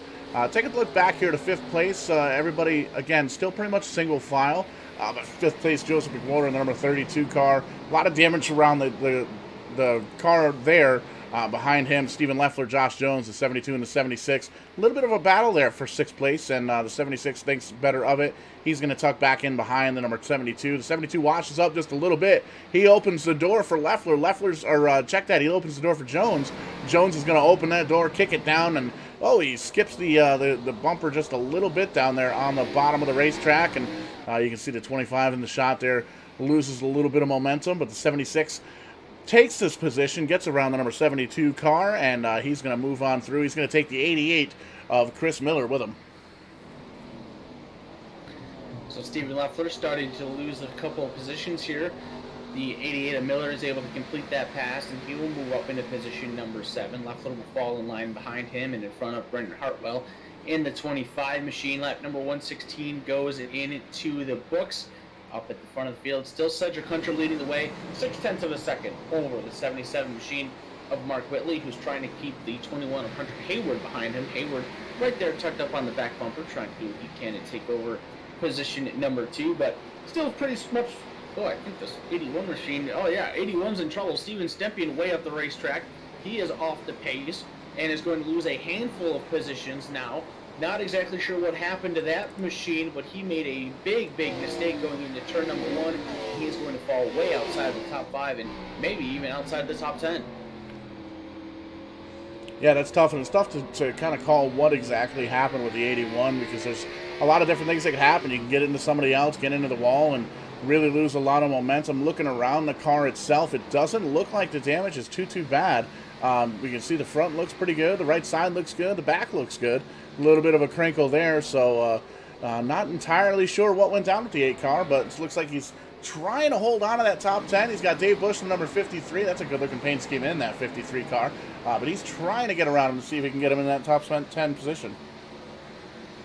It was a big mistake going into turn number 1. Just got in a little too hot, got that car sideways, drove it all the way up the track, nearly got into the wall, but was able to recover. And once he did, he just had to take the licking that came his way and lost a handful of positions. He's found a home in position number 10 right now. And as you mentioned, Paul, Dave Bush in that 53 machine trying to track him down and put his 53 car back inside the top 10. And I would agree with you. That's probably my favorite paint scheme from what I've seen in this group thus far. Very nice, bright, and vibrant number 53 machine for Dave Bush. You can see he's kind of checked back just a little bit. He's going to ride in that 11th position for now. Steven Stempien seems like he's got his throttle back, his mojo back, if you will. He's starting to close in on the back bumper of the 72 Stephen Leffler, and the 26 is in front of him. So I'm not really sure. Whoa, big wiggle there for the 72. Wiggles up on the outside, gets up out of the way of the 88. Big damage in the front of the 72 car. Leffler's had a rough go of it here. Caution comes out, though. Looks like that may have been the Terry Duguay machine. I just guessed that by the colors. Looks like he's having a little bit more trouble here in that 05 machine here, Kyle. Yeah, big problem for him once again in turn number 4. It's kind of a 2-part incident there. He had some trouble getting into turns 3 and 4, and then kind of lost it again on the front straightaway there. You can see Terry Duguay kind of holding a world of his own here, riding around in position number 16. Goes into turn number 3 and just gets in there a little too hot. The rear end starts to come around on him. He slides it, tries to hang on, gathers it back up, but he gets down onto the apron, into the inside wall there, comes to just about a stop. He refires. He's going to pull the car away here, and then he gets it in trouble once again. You can see the leaders go on by, put him a lap down, and I think he just got a little too anxious getting on the gas and getting back up through the gears, spins the tires once, gathers it back up, makes a shift and does it again, and boom, into the 25 of Brendan Hartwell. That spins the 05 back around, and that's what puts us under the caution once again. Yeah, tough break for the 05 and tougher break for the 25. Running in the top 10 for the most part of the evening, but looks like we had a little bit of change up front. Leaders coming down pit road, handing over the lead to Josh Jones. Josh Jones and Chris Miller, the 88 right behind them. There you can see the sponsorless machine. They came down about 30 laps ago or so, 4 tires. So leaders coming down pit road, and there you can see Todd Neese in the 3rd position, Dave Bush in the 53. That good-looking paint scheme there, Angry Orchard car. He's moved up to 4th. Dakota Bryan in the 56. That Venom machine moving up to the top 5. Byron Bartlett. There you can see the B-Bart Racing number 9 moving up to the 6th position. Jason Adams 7th. And looking through here, Jason Bryan, Brad Depth, David Neese, and Aaron Bradford. The top 11 cars all staying out. And there you can see the leaders that just came down pit road. Hunter, Whitley, Hayward, McWhorter, Steppe, and Leffler. They all came down this time by. Caress was down there as well. Hartwell and Chiswick all came down for 4 fresh tires. It looks like the 91 of Braden Caress may very well have taken 2 tires, but he's going to come back down pit road, and I think he thought better of it. He's going to get 2 more tires. So all kinds of things starting to shape up here as we are just about 15 laps, I believe, check that, 20 laps away. I can't math. Yes, 15 laps. 15 laps away from the halfway mark here in tonight's Sim Racing Unleashed Cup Series race at the Martinsville Speedway. Some cars coming down for some tire strategy as we get towards that halfway point. Maybe this is going to be the one and only pit stop for some of our front runners, taking it now so that way they can be a little more aggressive in the second half of the race and try to see what they can do to close in and finish this race up towards the front of the field. Pace lights are out. We're going to go green next time by. Josh Jones and Chris Miller will make up the front row for the first time tonight. It should be interesting to see what these new contenders have on this restart up at the front of the field.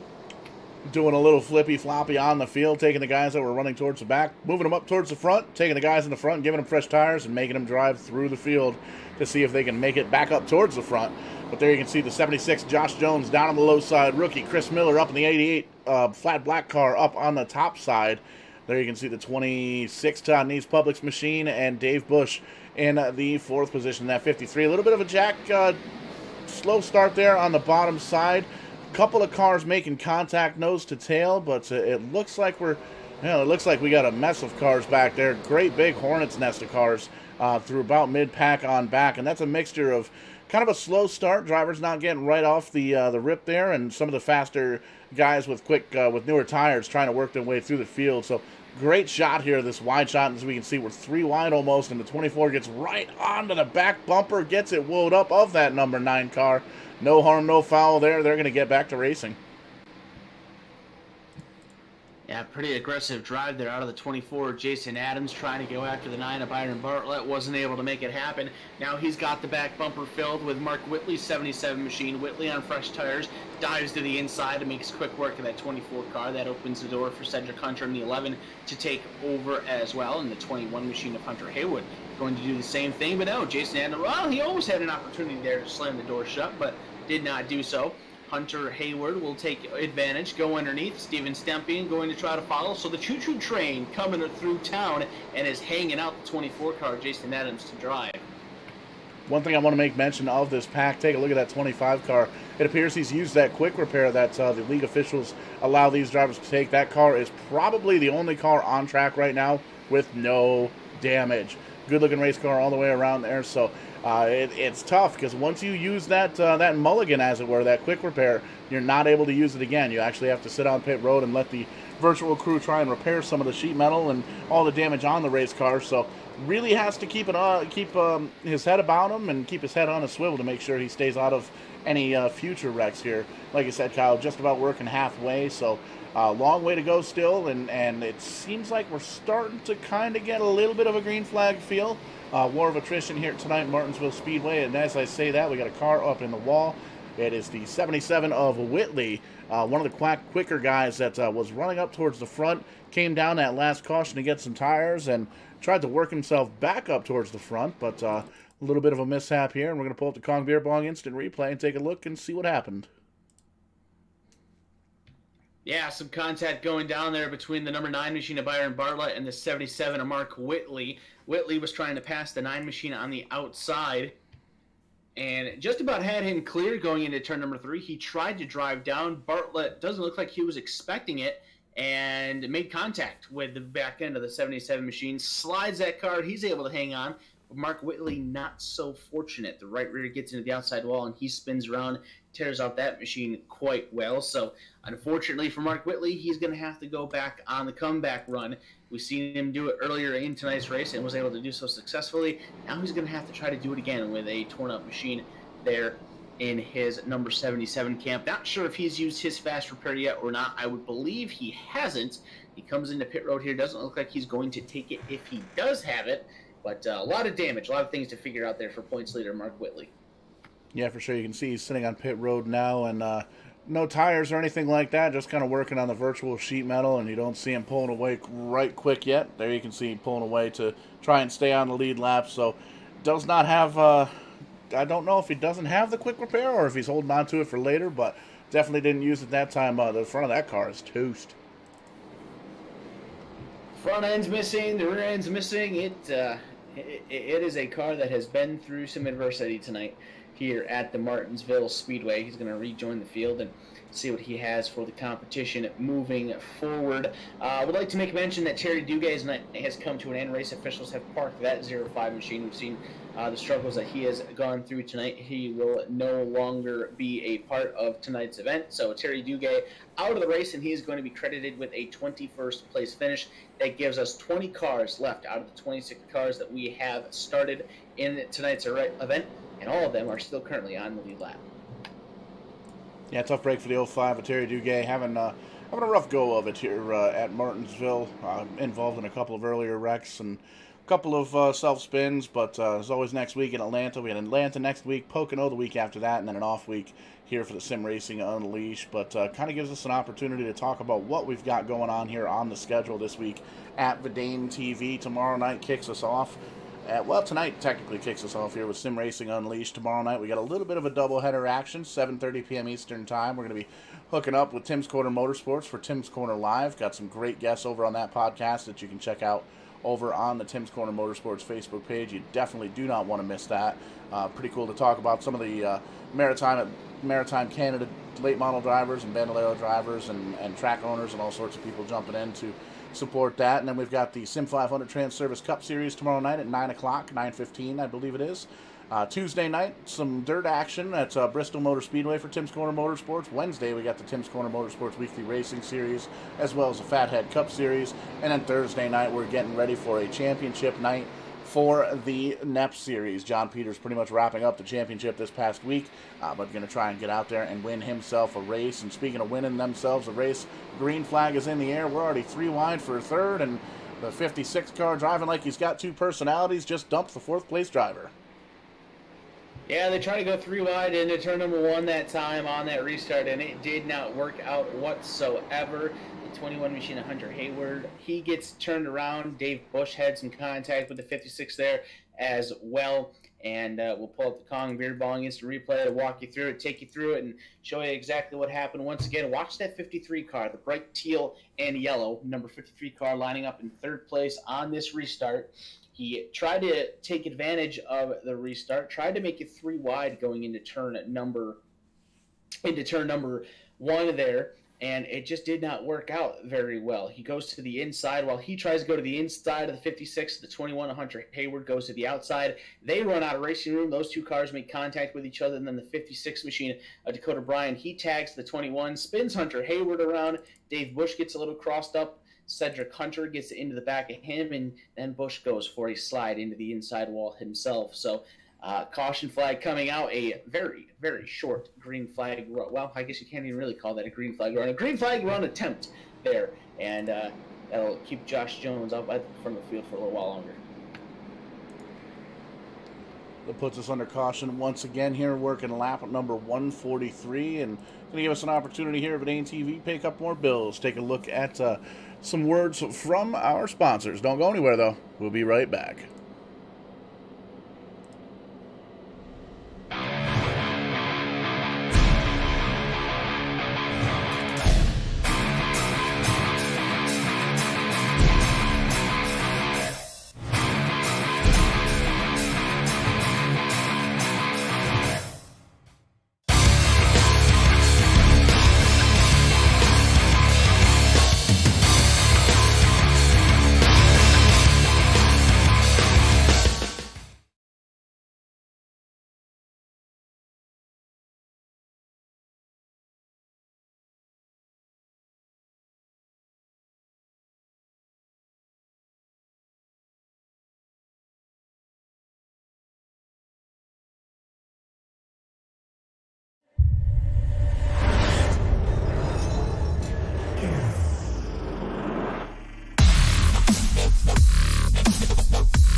Lights are off one more again here at Martinsville Speedway, lining them up 2 by 2 after wrapping up another quick caution here. Josh Jones, the number 76, currently the leader, the 88. Chris Miller on the outside. Cedric Hunter, Dakota Bryan, and Steven Stepien rounding out the top 5. Joseph McWhorter 6th.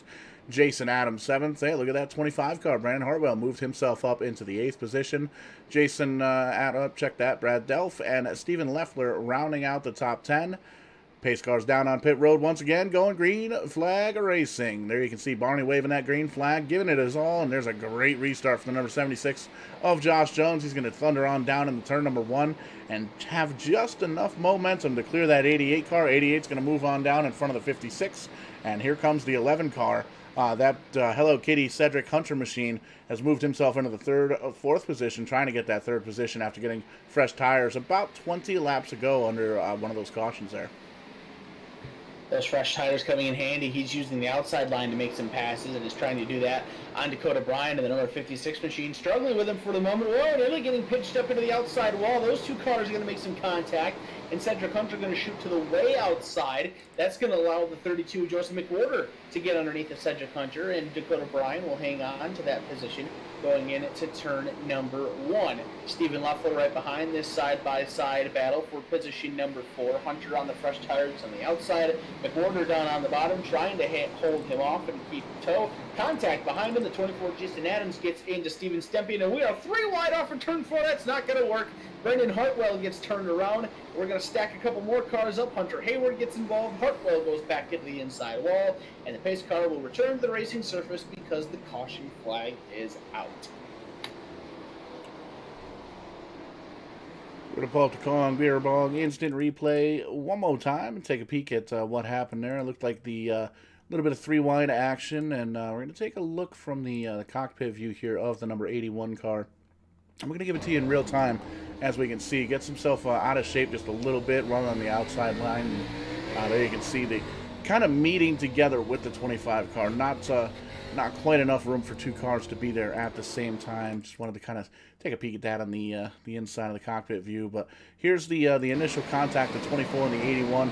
24 down low, clips the bumper just a little bit, kind of door slams the 81 out of that lower groove, and as he comes back down, unfortunately just not quite enough room for him and the 25. And we saw the 25 car did make a pit stop there. You can see Hunter Hayward around again, and he gets big contact with the 53 as he was trying to get that thing stopped, and 53 just had nowhere to go. And there you can see the 25 is trying to get that thing going. There we go. Looks like he was stuck in the safer barrier just a little bit there, but a lot of damaged race cars and a lot more damaged race cars working lap 152 of 288 here at Martinsville Speedway.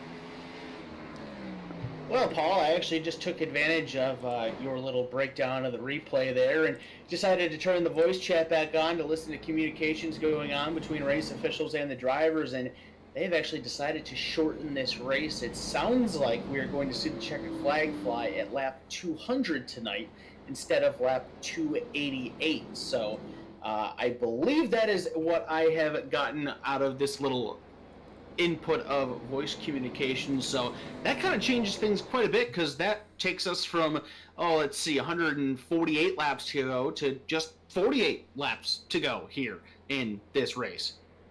That also changes us up to finishing this race tonight and not Tuesday morning. So definitely a good call on the race officials here. We do like covering racing, and we love doing the racing coverage and everything like that. But sometimes drivers have an off night, and we got a lot of caution laps here this evening at Martinsville. So next week's Atlanta. Next week and the week after that's going to be Pocono. So big wide open track. Looking forward to some good green flag racing there, but still got a race to finish up here. If we're going to lap 200, like you said, Kyle, it gives us about 45 laps to go here tonight.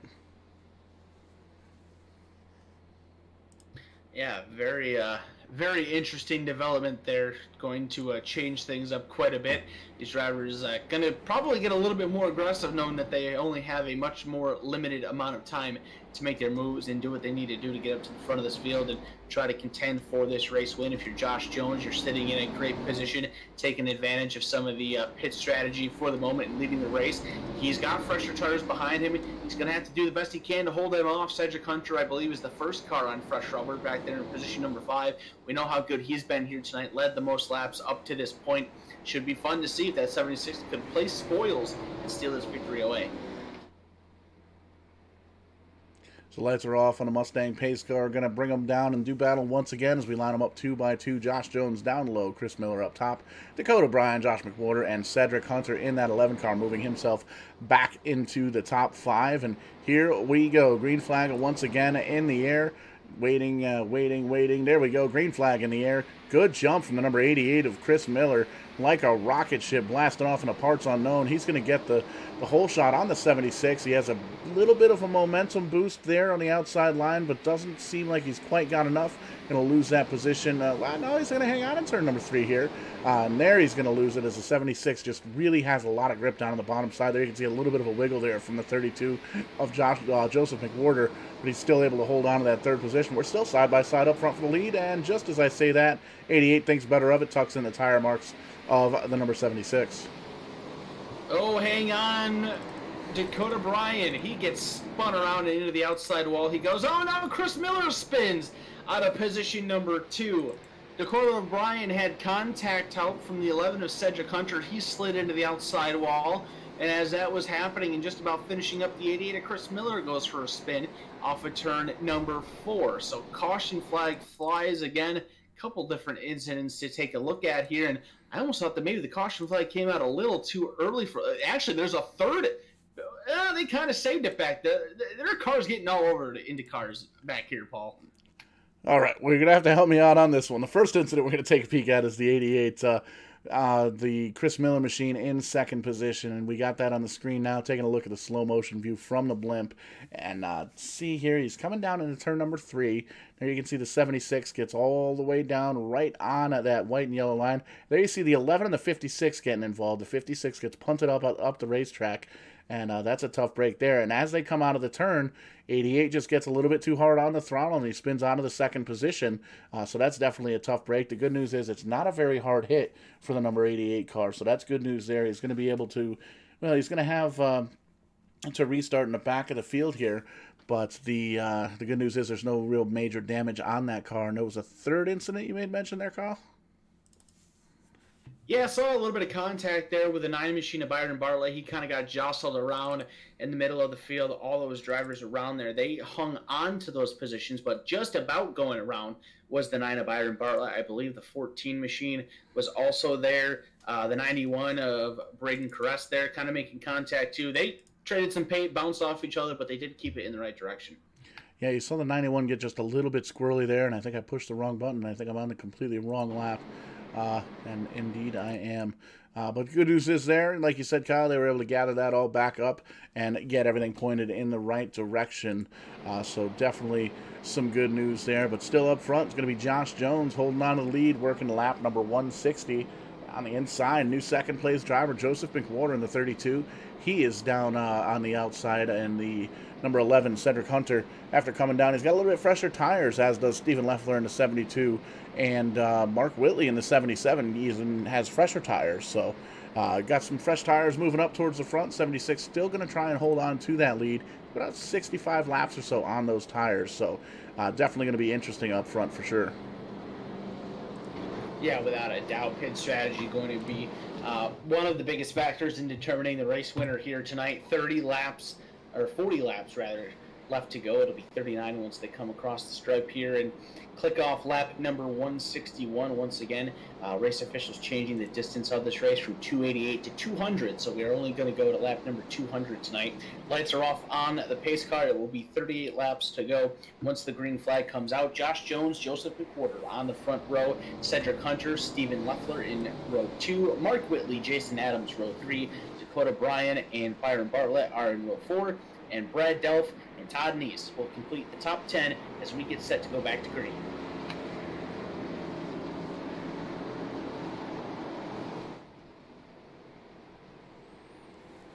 There goes the iRacing pace car, and here comes the green flag. Going to be 32 on the outside, 76 on the inside. And you can see everybody bunching up on the start, anticipating that green flag to be dropped. And there you can see the 11. Seems like he thinks he's got the faster car, gives the 76 just a little bit of a bump, a little bit of a shot in the rear bumper, as it were. And he's really trying to get on the inside. Try no more. He's on the inside. Catch that apron just a little bit, but keeps it down there. He's going to move himself in a second position. A little bit of a wiggle coming out of turn number 4, side by side for second, as the 76 still trying to hold on, and the caution flag comes out once again. A mistake by Dakota Bryan all by himself, collects him and a bunch of other cars, and some carnage here on the front straightaway. Just another one of the victims who just tried to get a little too much out of the car coming off the turn, and he spins himself out. The 24, Jason Adams, is involved. Hunter Hayward, and the 21, man, his race has gone from bad to worse here. He gets some pretty big damage out of it, and the caution flag, as you mentioned, has flown because of it. Take a look at the 56 here of Dakota Bryan coming off of turn number 4. He's the black car on the inside line there, all by his lonesome. He comes off of turn number 4, just gets sideways and cannot hang on. You can see a fishtail overcorrect into the outside wall, and here comes Jason Adams in the 24. No place to go. He gets into it. Byron Bartlett is involved, and there's the contact between the 56 and the 21 of Hunter Hayward. The 56 goes back up into the outside wall. Looks like Byron Bartlett takes a spin in turn number 1. More carnage here at the paperclip, and the caution flag will come back out, and we'll run some more laps under yellow. A lot of bumper tag going on in the back, right midfield on back, and there you can see the 56 machine is missing a lot of sheet metal on that thing. It's not even a modified at this point. I'm not even sure what you would call that. But a lot of damage on the 56. You can see he's actually parked down on pit lane at this point, trying to get that thing repaired, and he's going to pull away. It looks like he may very well have just used his quick repair. In fact, he did. Brand new race car for the 56 car, and with this race being shortened to lap 200, that might be the move of the race. That's going to be able to get that thing handling the right way. He's going to restart 19th, last car on the lead lap, but going to have a brand new car to try and do 33 laps cleanly, hopefully. Be interesting to see what he can make do with that fresh car. Has taken quite a beating in this event so far, and now he puts that all behind him, and he'll have a lot of work to do in a very short period of time. Hopefully the aggression doesn't get the best of him, and he wastes that new car early on here while he has it, but it should be fun to watch Dakota Bryan's progress through the field with the fast repair being taken. So Josh Jones, he's loving all of these caution flags. Gives him an opportunity to keep leading laps, but unfortunately now he's got a car with fresher tires on his outside. There's no more barriers, no more cars boxing Cedric Hunter in. It is just 1v1 for this upcoming restart, and we know how good that outside line has been tonight, Paul. Cedric Hunter could very well be sitting in a race-winning position coming up on this restart.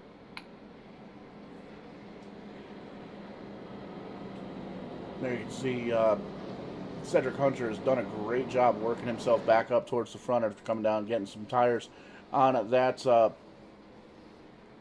number 11 Hello Kitty machine. Led a lot of laps in the beginning of the race and kind of fell back through with that pit stop that saw a lot of the leaders come down about right around halfway. So they definitely have a little bit of an advantage here with fresher tires. We can see Jason Adams back in the number 24 in the 7th position. He's on older tires, as is the 14. It seems like everybody else is right around 30 and 40 laps. So we haven't run too many laps under green here this evening, so it's not going to affect the tires too much. But you can see there's a lot of modified cars. There's a lot of cars that are missing some sheet metal up front, missing bumper covers and all that ordeal. The 32 looks pretty clean, as does the 11. The 76, not so bad. The 77, the 14, the 72, pretty much all the cars up in the front 10 or so have a little bit of damage. Well, varying amounts of damage, from a little bit to a whole lot. But green flag in the air. Great jump from the number 11. New leader, Cedric Hunter, going to take over the top point, and the 76 is going to try and follow. There you see the 77 of Mark Whitley getting up into the wall. Doesn't seem like it slowed him down any, as he's going to try and use some of that momentum to maybe get around the 76 as the 32 of Joseph McWhorter dips on down on the low side, tries to get a spot there, thinks better of it, falls back into his tire tracks. Caution flag comes out. One mo again. Trouble for the 91 machine. Braden Caress spins it out on the front straightaway. Chris Miller also involved. Looks like Chris Miller kind of took Braden Caress with him on a mistake he made off of turn number 4. And we'll pull up the Kong Beer Bong instant replay to take you through this one. This is going into turn number 3. Watch that 88 car on the outside of the black and orange number 6. He pushes tight coming off of turn number 4. He makes contact with the outside safer barrier. And unfortunately for Braden Caress, nowhere for him to go. He makes contact with the 88.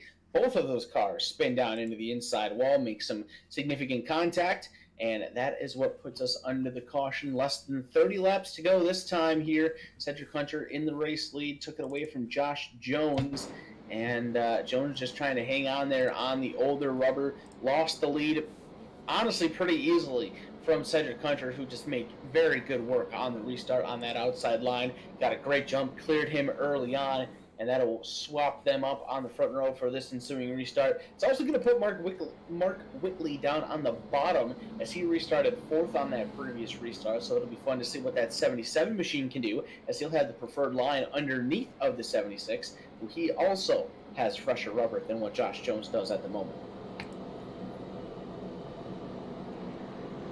Working, going to lap 200 here this evening gives us 25, 6, 7 laps to go here at Martinsville. Caution-filled race here tonight. Been kind of a rough go of it, but some drivers, some leagues have off nights, as we all do in life.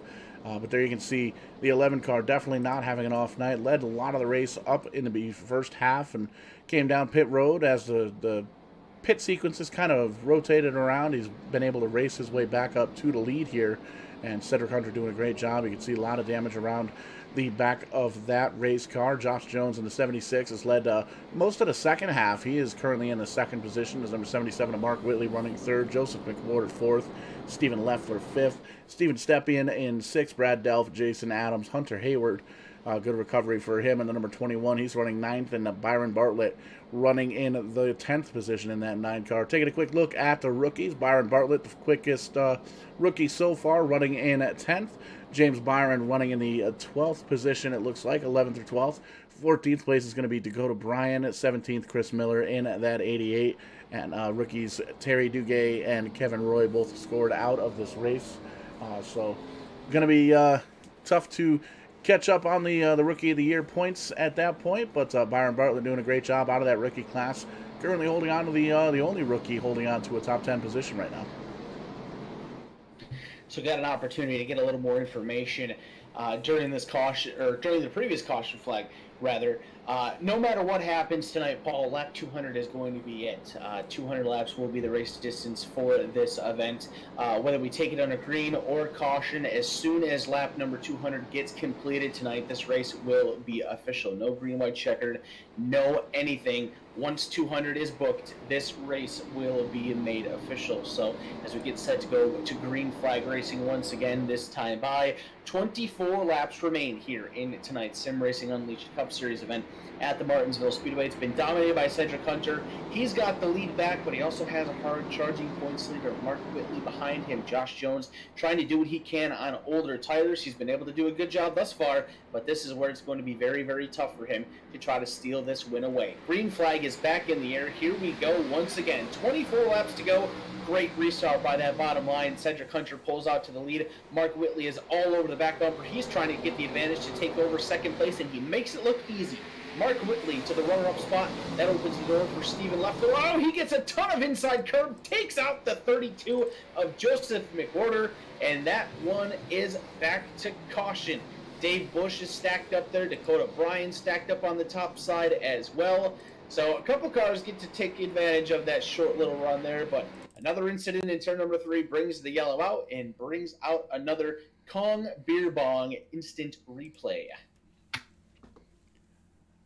And we're going to take a look at this one from the old Goodyear blimp, as it were, because there's a lot of action on the track. And I'm going to focus in on the 32 cars. There seem to be the biggest brunts of the damage of the 72. There you saw him, big damage on the, or big time hitting that bumper, and it looks like there was a second incident with a bunch of cars in the back there, back behind the 72 incident. It looked like it might have been a couple of drivers trying to get slowed up because they saw the smoke from these cars, but we'll have to take a quick peek as it happens. Here you can see it in slow motion again, the 72, another move where he jumps down a little bit too low and grabs that apron, and then you can see the 9 and the 24 had a little bit of contact, it looks like, and it actually looks like a similar, well, no, coming out of the turn, the 04 looks like he gets right on the inside of the 9 car, doesn't touch him there.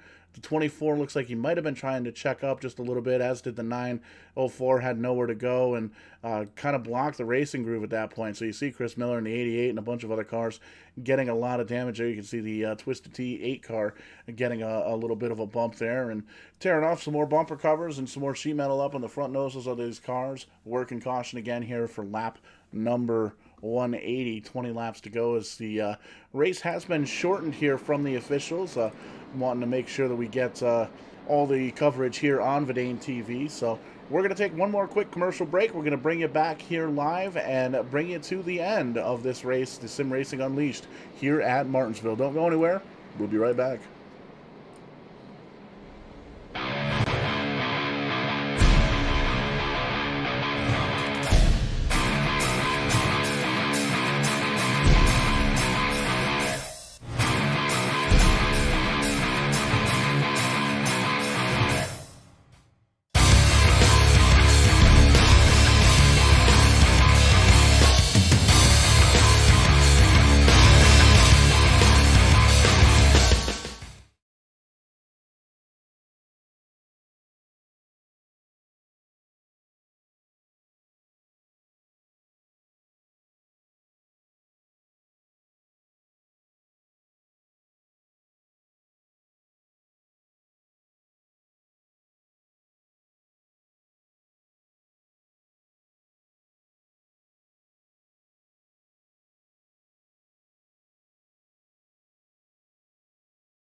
Getting ready to go green once again here. Lap 182 in the books, working at lap number 183 as we cross the line. Sim Racing Unleashed here at Martinsville. You see 288 on the board. We're only racing to lap 200 as we've had a little bit of a rough go here tonight. Lots of caution flag, but hopefully we can get this thing cleaned up with some good green flag racing to the finish. There you can see Cedric Hunter in the number 11 Hello Kitty machine out in front, and you can see has a huge challenge from the number 77 Mark Whitley, who's looking on the inside. A lot of damage to that 77, but still going very quickly. And now he's going quickly to the inside of Cedric Hunter for the race lead. Cedric Hunter with a mistake. He almost spins it out. Oh, and now Whitley gets turned. Josh Jones and Mark Whitley make contact, and Whitley goes around once again in turn number 3. Just when you thought Mark Whitley had an opportunity to contend for the race win, that goes away as him and Josh Jones make contact, and he spins around again. Caution flag comes out, and Mark Whitley no longer going to have a shot to win this event. Yeah, you know you're having a rough night when the top 3 wreck. With 15 laps to go, we'll take another look at it here. Once again, we're going to look at it from the blimp view here on the Kong Beer Bong instant replay, and you can see the 11 car just it almost looks like he overdrove the corner just a little bit, and he was trying to save it just a bit. As he got back on the throttle, though, he gets up, doesn't even get in the wall, loses the back end of the race car. The 77 was there to give him a little bit of a nudge, and as the 77 was slowed up, the 76 tried to get on the outside there to see if he could possibly get around on the outside, but not going to be able to make that happen. The 77 stuck up in the marbles there. It looks like the 76 was able to gather it back up and hold on to the third position, moving Steven Stepien up into the second spot. And look at that 21 car, moved his way up into the, looks like he's going to be scored fourth after all is said and done as they cross the stripe here. And it's still Cedric Hunter in that number 11 car leading this race.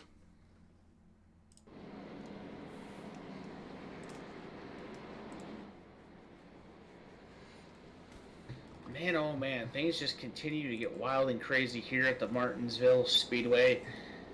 Oh boy, this should be a wild, wild finish, to say the absolute least. Cedric Hunter almost threw that one away, gathered it back up in some of his stiffest competition. Now finds himself in trouble, but that puts Steven Stepien back in contention here, Paul. We've seen that 81 lead some laps tonight. He's competitive. He could absolutely make a charge here to take this win away from Cedric Hunter, who I think is pretty clear the dominant driver of this race. Yeah, for sure, but doing a great job both in the beginning of the race and after those the pit stops about halfway through. That puts that kind of jumbled the field up just a little bit. Took a lot of the front runners, put them in the back with fresh tires, and had them race out with some of these drivers up kind of throughout the field. And I mean, at this point, you can take a look at the top five, and this number I'm going to spit out is the last time they came down pit road for tires. Cedric Hunter came down 62 laps ago. Steven Stepien came down 36 laps ago. Josh Jones on 91 lap tires. Hunter Hayward in the 21. He's got the freshest of the bunch, it looks like. He came down 35 laps ago. And Brad Delph in the number 14. He's got 91 lap tires. Taking a look back through the field, the 88 of Chris Miller, Braden Karras in the number 91. They came down about 15 laps ago for fresher tires. They're running 7th and 8th, respectively. And just taking a look, the freshest tires in the pack appears to be the number 32 of Joseph McWhorter. Came down 9 laps ago, but he's also back in the 12th position. But we've seen just about everything happen here in Martinsville here for the Sim Racing Unleashed guys, so nothing should be unexpected as the lights turn off in the iRacing Mustang pace car. I'm going to get the restart with the newly rescheduled 10 laps to go here, Kyle.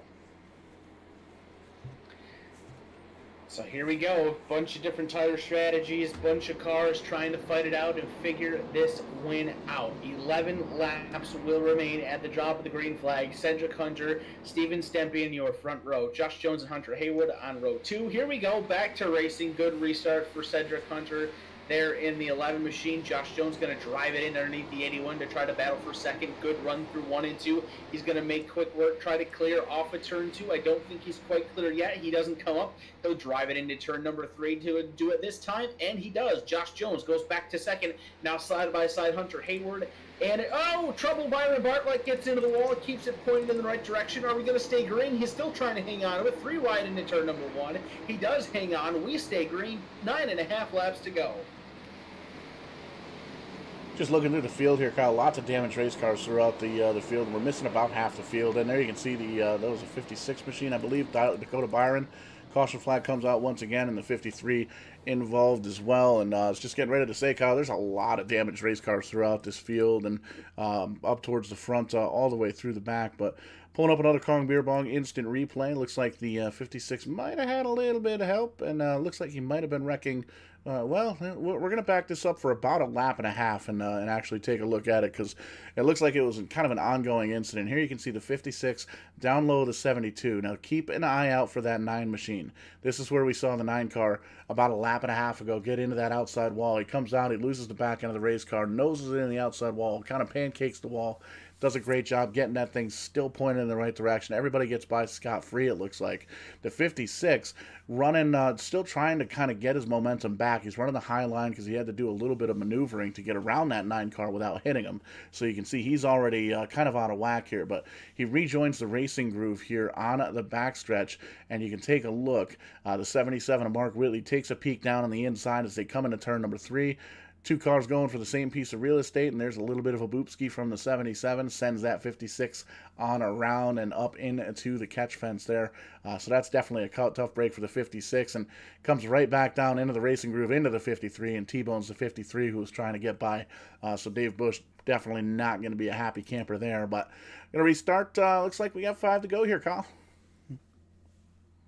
Yeah, getting down to the end of this one, and you have to imagine that this is probably going to be their last opportunity to finish this race under green flag, reminding you that we will not be doing a green white checkered finish. This race will end under caution if it has to. Once lap 200 is complete, this race is over no matter what. So with 6 laps to go this time by, I would have to imagine that if we get another caution flag, it will end this race. So these guys need to be careful here. They need to be intelligent to get a green flag run in till the end. They don't want to miss up an opportunity to gain positions and better their finish, and they also don't want to ruin their finish and finish worse than where they're already running at. So should be interesting to see what this final little sprint to the finish is like. Cedric Hunter trying to cap off a dominating race and go to victory lane. Josh Jones trying to hang in there on older tires. Steven Stempian and Hunter Hayward, they have fresher tires than the top two, but will they have enough time and will they have enough pace to challenge for the race win?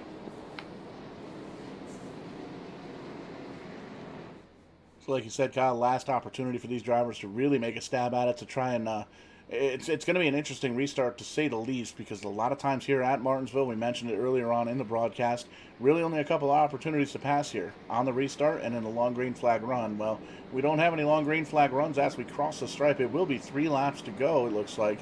The lights are off on the Mustang pace car.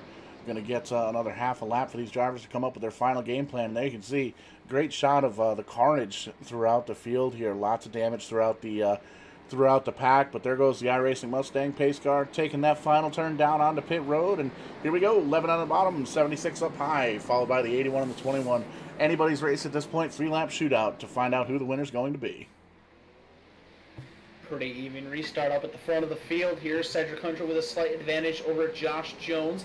Jones trying to do what he can on that top side, but it's not going to work. Hunter will clear for the race lead, comes up to the outside wall. Steven Stempian looking underneath the 76 for the runner-up position. Josh Jones trying to cut him off, but he can't do it. Stempian is there, off in turn number 4, nearly contact, wiggling. Hunter leads with 3 to go. Number 11 car of Cedric Hunter is completely checked out, but it's 2x2 behind him for about 3 rows. Check that, maybe 4 rows. Even further on back, these drivers are getting every possible position that they can, knowing that this lap has been cut short to lap 200. Going to cross the stripe. Looks like a 2 to go at this point. Popsicle sticks in the air, and unless my math is wrong, that might be white flag. Oh, 76. Coming down into turn number 3 here, Cedric Hunter, plenty of space behind Steven Stempian in the 81 car. White flag will fly one more time around the Martinsville Speedway for Cedric Hunter. No pressure. All he has to do is make sure he doesn't throw it away himself.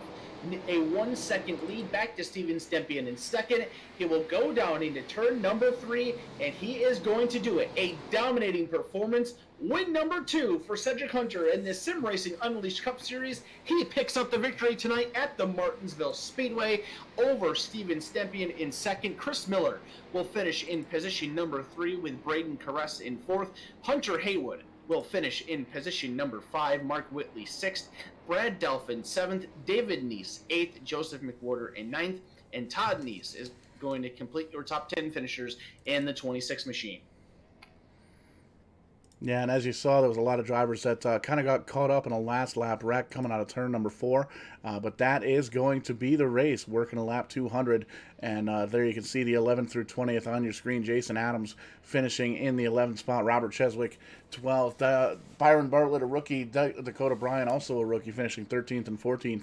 Josh Jones, Stephen Leffler, Dave Bush, James Bryan, Aaron Bradford, and Brandon Hartwell finishing in the 20th position. Toggling the page one more time. Terry Duguay, who had a rough go of it, finishes in the 21st position. The number 5 finishes in 22nd. Art Milne finishes 23rd. Robbie Darnell, Kevin Roy, and Mark Kosnick rounds out the drivers that took the green flag. And there you can see Cedric Hunter down doing his burnouts on pit road, a little bit on the unique side. But congratulations to our winner. Led 138 laps here tonight, and we're going to see if we can possibly talk to the top 3 drivers here and see if we can pull some of these drivers in and have a little bit of a conversation. But great, a long, rough race, but we got her in, and a little bit short race, but not too bad at all. And you're looking at the man right there, Cedric Hunter, that dominated through it all. Started on the pole, second week in a row that he got the pole position. Last week at Kansas Speedway, he was not able to go to victory lane. Tonight he does. Throughout all the cautions, the restarts, the pit strategy, driving through the field, the carnage, the chaos, whatever it was that you threw at Cedric Hunter tonight, he overcame it and takes his Hello Kitty number 11 Ford Mustang to victory lane. And that is where we are at right now. Cedric, what a great run for you here tonight. Was just finishing up saying that no matter what you had to deal with tonight, you overcame it all. Led the most laps in this event, had some pit strategy, a lot of cautions and restarts to work your way through, but in the end, you get the victory. What do you think made you so good here tonight? Honestly, I wish I had an answer for you. I'm normally a rhythm driver at this racetrack, so it normally takes me a bit to kind of build a rhythm and then become consistent. And I'm not normally fast at all on the short run, and unfortunately tonight that's all we've had is short runs. So I'm not exactly sure. I don't really have an answer for you on how I was quick. So, but I mean, it was good to see. It was definitely an interesting race, to say the least. And I'm happy that obviously I brought it home in victory lane. Saw a lot of drivers throughout the course of this event struggle with a bunch of different obstacles throughout this 200 lapper tonight. What was the biggest obstacle for you that you had to overcome to make sure to keep yourself in position to win? Biggest would be definitely pitting, kind of setting myself back through the field. And then I got into a few incidences there, kind of driving through the fields. A few of them were mine, and then a few of them weren't. But yeah, just trying to get back up there. Tonight was a headache. Yeah, that's pretty all I have to say. It was a headache. I do appreciate everyone, though, for coming out. I appreciate you guys for streaming or for broadcasting this race. It means a lot.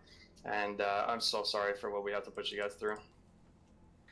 So tonight completes the first half of the season, 7 races in, 7 races to go. Coming into this race, you missed 2 of these first 7 races, so you entered 15th in the points. What's on the agenda for the second half of this season? Seems like it's going to be a bit difficult to contend for a championship, but this is win number 2 for you on the season. Still 7 more opportunities to continue to rack up victories.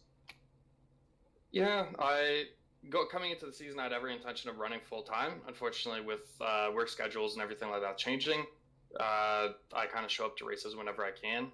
I'm hoping that I'll be around for the rest of the season, but it's, a week-on-week basis. I'm not sure, if I'll even be there next Sunday. But whenever I'm there, I plan on contending for wins and making it a little bit harder for these guys to rack up some points. Well, Cedric, you definitely did that tonight, leading the most laps and going to victory lane. Who would you like to thank for win number 2 on the season for you? I'm going to give a big shout out to my race team, Category 5 Esports. I want to give a shout out to all the drivers and admins in this league. We normally put on really good races, and so for all the fans out there, maybe it's your first time watching, don't let this, make up your opinion on this league. Like, tune in next week. I'm sure we'll put on a really good show. We normally do. I also want to give you guys a huge shout out. Thank you so much for everything you guys do. It means a lot. And hopefully I get to see you guys next week. Your winner tonight at the Martinsville Speedway for the SimRacingUnleashed Cup Series. Second win in 5 starts for him. That is a 40% winning percentage. Cedric Hunter gets it done in his Hello Kitty number 11 Ford Mustang here tonight. Paul, I believe you were down on pit road as well, getting ready to chit-chat with our second place finisher in the 81 machine of Steven Stepien. Yeah, just catching up with the driver of the 81, Steven Stepien, and man, he ran up front towards the beginning of the race. Kind of had some strategy and some mishaps throughout the race, and found yourself in the second position and made it work with the podium. Good points tonight for the 81 machine. How'd it go? That was interesting race to say the least. I was actually just looking at the save I made back on lap 120-ish, I think. Just getting in too hot, rear end went around a little bit, but luckily didn't collect anybody, and just tried keeping it going. I knew I had a fast car. Cedric was the guy to beat tonight, but I knew if I stayed out of trouble, I was going to be top 3 at least. So. And we had quite a bit of cautions here throughout the night, and ended up having the race shortened up just a little bit. Did you have any kind of strategy going into tonight? Did you have the car kind of set up for short runs, long runs? It's a fixed setup league, but did you have any kind of strategy going into it? No, I was playing around with the brake bias a little bit. Depending on what type of race we were going to have was what I was going to do. But I had an idea for a short run and long run. Obviously, we didn't really get a long run. Sorry to disappoint you guys, but hopefully next week Darlington should be much better. Yeah, and we're just looking at the SimRacingUnleashed.com at the schedule coming up here. So lots of good tracks coming up here. Anything on the schedule that kind of gets you excited to come out and race? Well, first and foremost, it's good talking to you guys. I haven't been on that much this season. Been busy this season, but it's good to be up here and get a podium for once. I'm looking forward to Darlington. Actually, I was very strong in that last seat. Led a good chunk of that race, qualified on the pole, so I'm looking forward to that. And I got a nice throwback scheme for next weekend, so. Very cool, and that track always puts on one heck of a show. Looking forward to watching that here on Verdane TV. We see you got Nationwide on the car, on the hood and the quarter panels. Who else gets it done? Who else gets you to and from the track here and the 81 camp? I'd like to thank, obviously, my team, Smoke Inc., Hunter Haywood, and Dave Bush. Big shout out to those guys. We've been working together real well the last couple of seasons, so give a shout out to you guys, obviously the admins of the league, my dad watching on YouTube, my fiance as well. Love you both. And obviously you guys for putting on the show. We appreciate it every week. We always like giving our fans something to watch every Sunday night. Absolutely. A little bit of a war of attrition here tonight, but good points night nonetheless. Coming home with a podium finish here on Verdane TV. Steven Stepien comes home P2. Thank you, guys. You have a good night. You too. Looking down pit road here. Kyle, who you got? Who you lined up with? Yeah, so getting ready to chit-chat with third-place finisher, the 88, the Bear number 88 machine in tonight's event. Brought it home on the bottom step of the podium here. Christopher Miller. Chris, what a good run for you. Wasn't an easy run, to say the least. You had some flashes of brilliance, and then you had some moments where you got caught up in the turmoil, but when it mattered the most, you showed up and you finished in position number 3. Walk us through your night. Yeah, it was definitely a long night. I really enjoyed this track. I'm pretty strong here. Before we started the race, I made some adjustments as far as what I could do, the setup that was provided.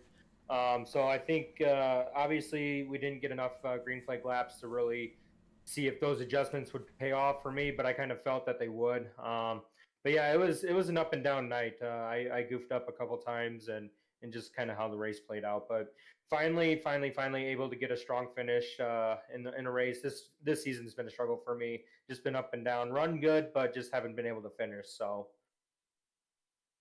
Seemed in the late stages of the race that pit strategy really determined where some of the front runners were and how strong they were going to contend for this race win. What was it like having to try to tackle that pit strategy, and what type of strategy moves did you use to set yourself up for the end here?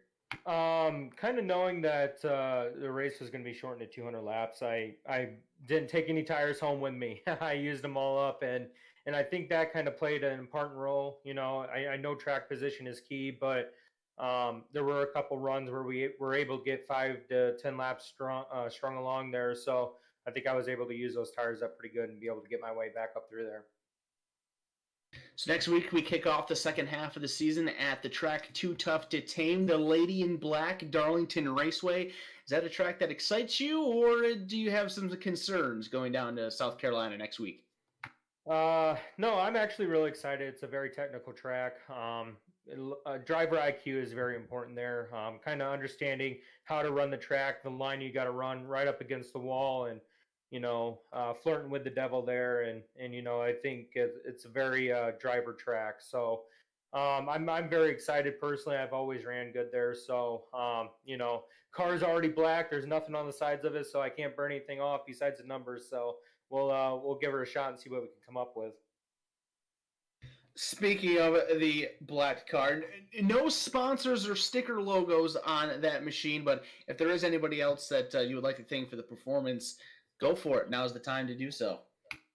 I appreciate it. Yeah, just running my own single car here. Nothing special. Just running a run here, and I'd like to thank my fiance that puts up with me driving on iRacing and that sort of stuff, and everybody else that's kind of pushed me along the way here. And I appreciate you guys coming out. It was a tough race tonight, but appreciate you guys sticking through, and can't wait for the second half of the season.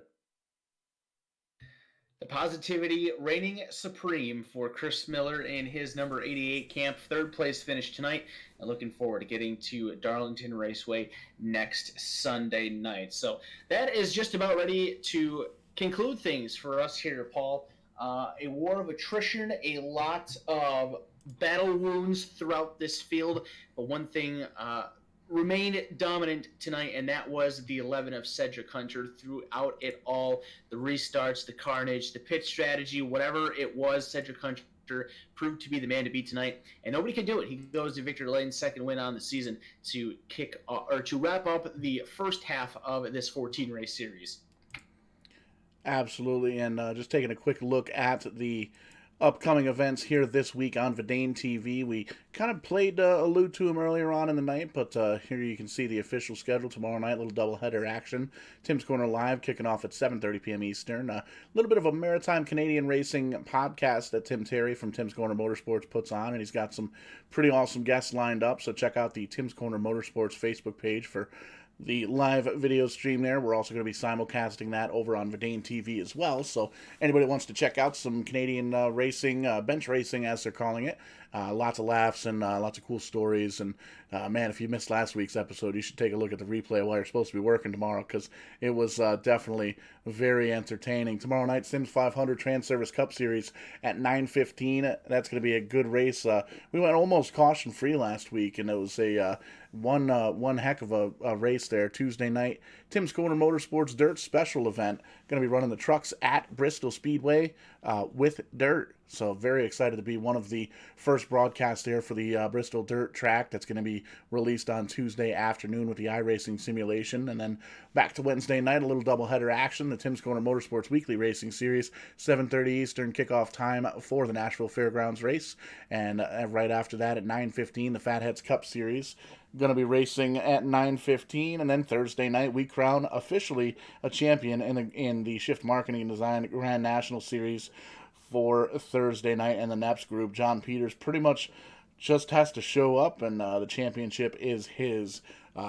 Monstrous, almost double-digit wins here in the NEP series on Thursday nights, and doing a really good job there. And we also mentioned earlier on, we're just waiting for the ink to dry there on the contract signing for the next season of NEP's going to be kicking off later on in the fall, once the real racing stuff kicks, or once the real racing stuff kind of starts to fizzle out towards the end of the season. So lots of cool stuff coming up on here at Verdane TV. We're here next Sunday night at Darlington with SimRacing Unleashed. Really looking forward to that, and with Darlington usually brings a lot of the throwback paint schemes, so looking forward to that as well. But that's going to wrap it up here for Verdane TV. I am Showtime Paul Strickland Jr., Kyle Young with me in the booth as always. For everybody at Verdane TV, SimRacing Unleashed, all of our partners and affiliates and sponsors, I want to thank you for coming out here, watching some iRacing here on the internets, and we appreciate you coming out. Next time we see you, we'll be doing it live, and we'll catch you on the flip side.